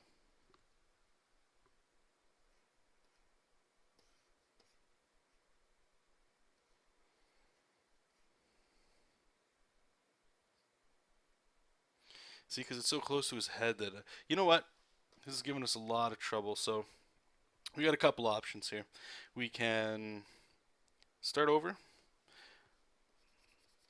or we can start removing some ideas here. So what I might do, I'm going to switch this up here. I'm not going to start over, but I'm going to switch the hands. Okay, so you guys will see what I'm talking about here. So we're going to have the stick. It's going to go off screen here. But this hand, it's just gesturing where it's going to go. So this one's going to come up and he's going to be holding it this way. And then this hand back here is where he's holding the rope. That way I'm just trying to clear things up so that it's less interference between objects here. Again, one of the major points of working with silhouettes is clear shapes. We don't want confusion. Or even not even necessarily just with silhouettes, but you don't want confusion in general when you're drawing your stuff.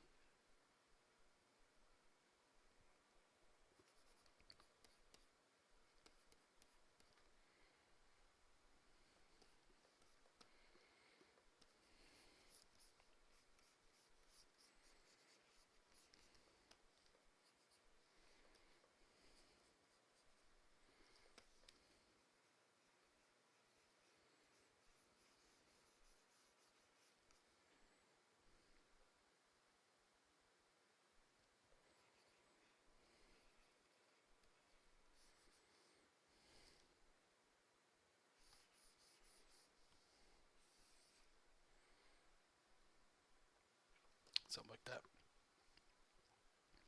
Okay, so they're going to be in there. So the next step that I like to do here is I'm just going to turn off all their stuff here. And we're just going to grab our wand tool. And just make sure everything's selected here. No, it's not going to work. Stop, stop. Such a huge file, that's why it's... Oh, no! I thought we just lost it all. So we're going to save it, because now I'm scared. So instead of using the wand tool, let's grab. Actually, we can just use the lasso tool, right? That worked last time. Use that, and we're gonna switch colors here. Just gonna go with like that kind of thing, and it's sort of like that white knockout layer in a way. Whoops. This just lets me still move them around, but also separates them so that, like, because you're gonna have overlapping line art when you're doing this sort of stuff, and it gets a little gross to look at.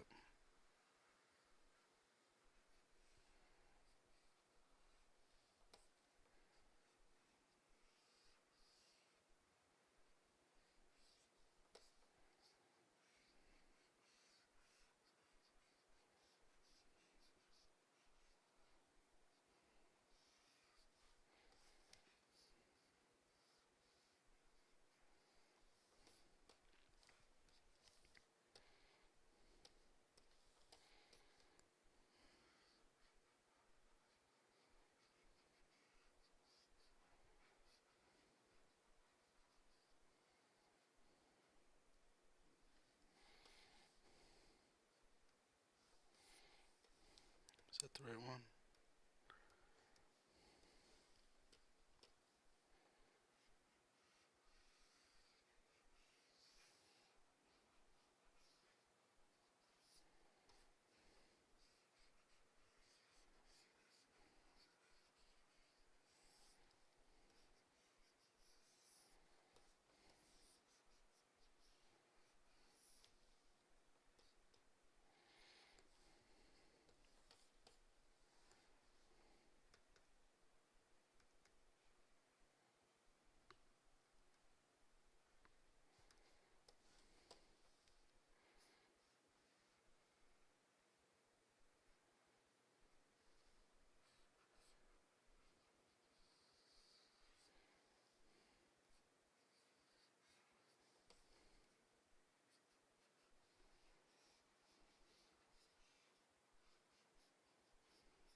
Okay.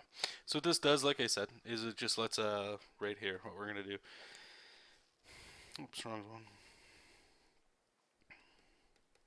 All right. So I can just easily, I don't say easily, but see these characters a little easier. All right. So if I put Leo in front, let's get Raph here. Put him in total front. There we go. And you can always turn them on and off, but it just makes it so that I can see them on their own, and just to see how it goes. So here we go. We're gonna save it up, and we've still got obviously the entire other side to do, but yeah, it's coming along pretty well. So I'm actually going to wrap it up here. It's time for a lunch break for myself. And I want to say thank you, everybody, for your comments, questions, input, feedback, all that stuff. Really appreciate it. It helps me get through this sort of stuff, and I'm glad I'm able to share this with you guys. And you guys get interested in it, I hope, and maybe able to try some of this in your own stuff. So, like I said, I don't know how much live streaming we'll do for the remaining part of this double-sided print here, but I will be recording the entire process, so you guys can look forward to that, and it'll be sped up, and I'll do some commentary over top of it, so you can see pretty much right here, like what we're doing with the roughs here, and then we're going to go right into the line art. That one will actually take a bit of time. It's all going to take time, let's be honest. Then we're going to get into the inking. And for the coloring, again, I'm not sure if I'm going to do it or hire somebody, but you guys will be able to see all that stuff. And yeah, if you're watching this on YouTube, thank you so much. Please leave a comment below for any other videos you'd like to see. And if I don't even know if you've made it all the way to the end here, but if you're new to the channel, please consider subscribing. And we'll get some new stuff coming soon. All right, thanks, guys. Have a great weekend, and we'll talk soon. And like usual, keep reading comics, keep making comics, and we'll talk soon. Bye-bye.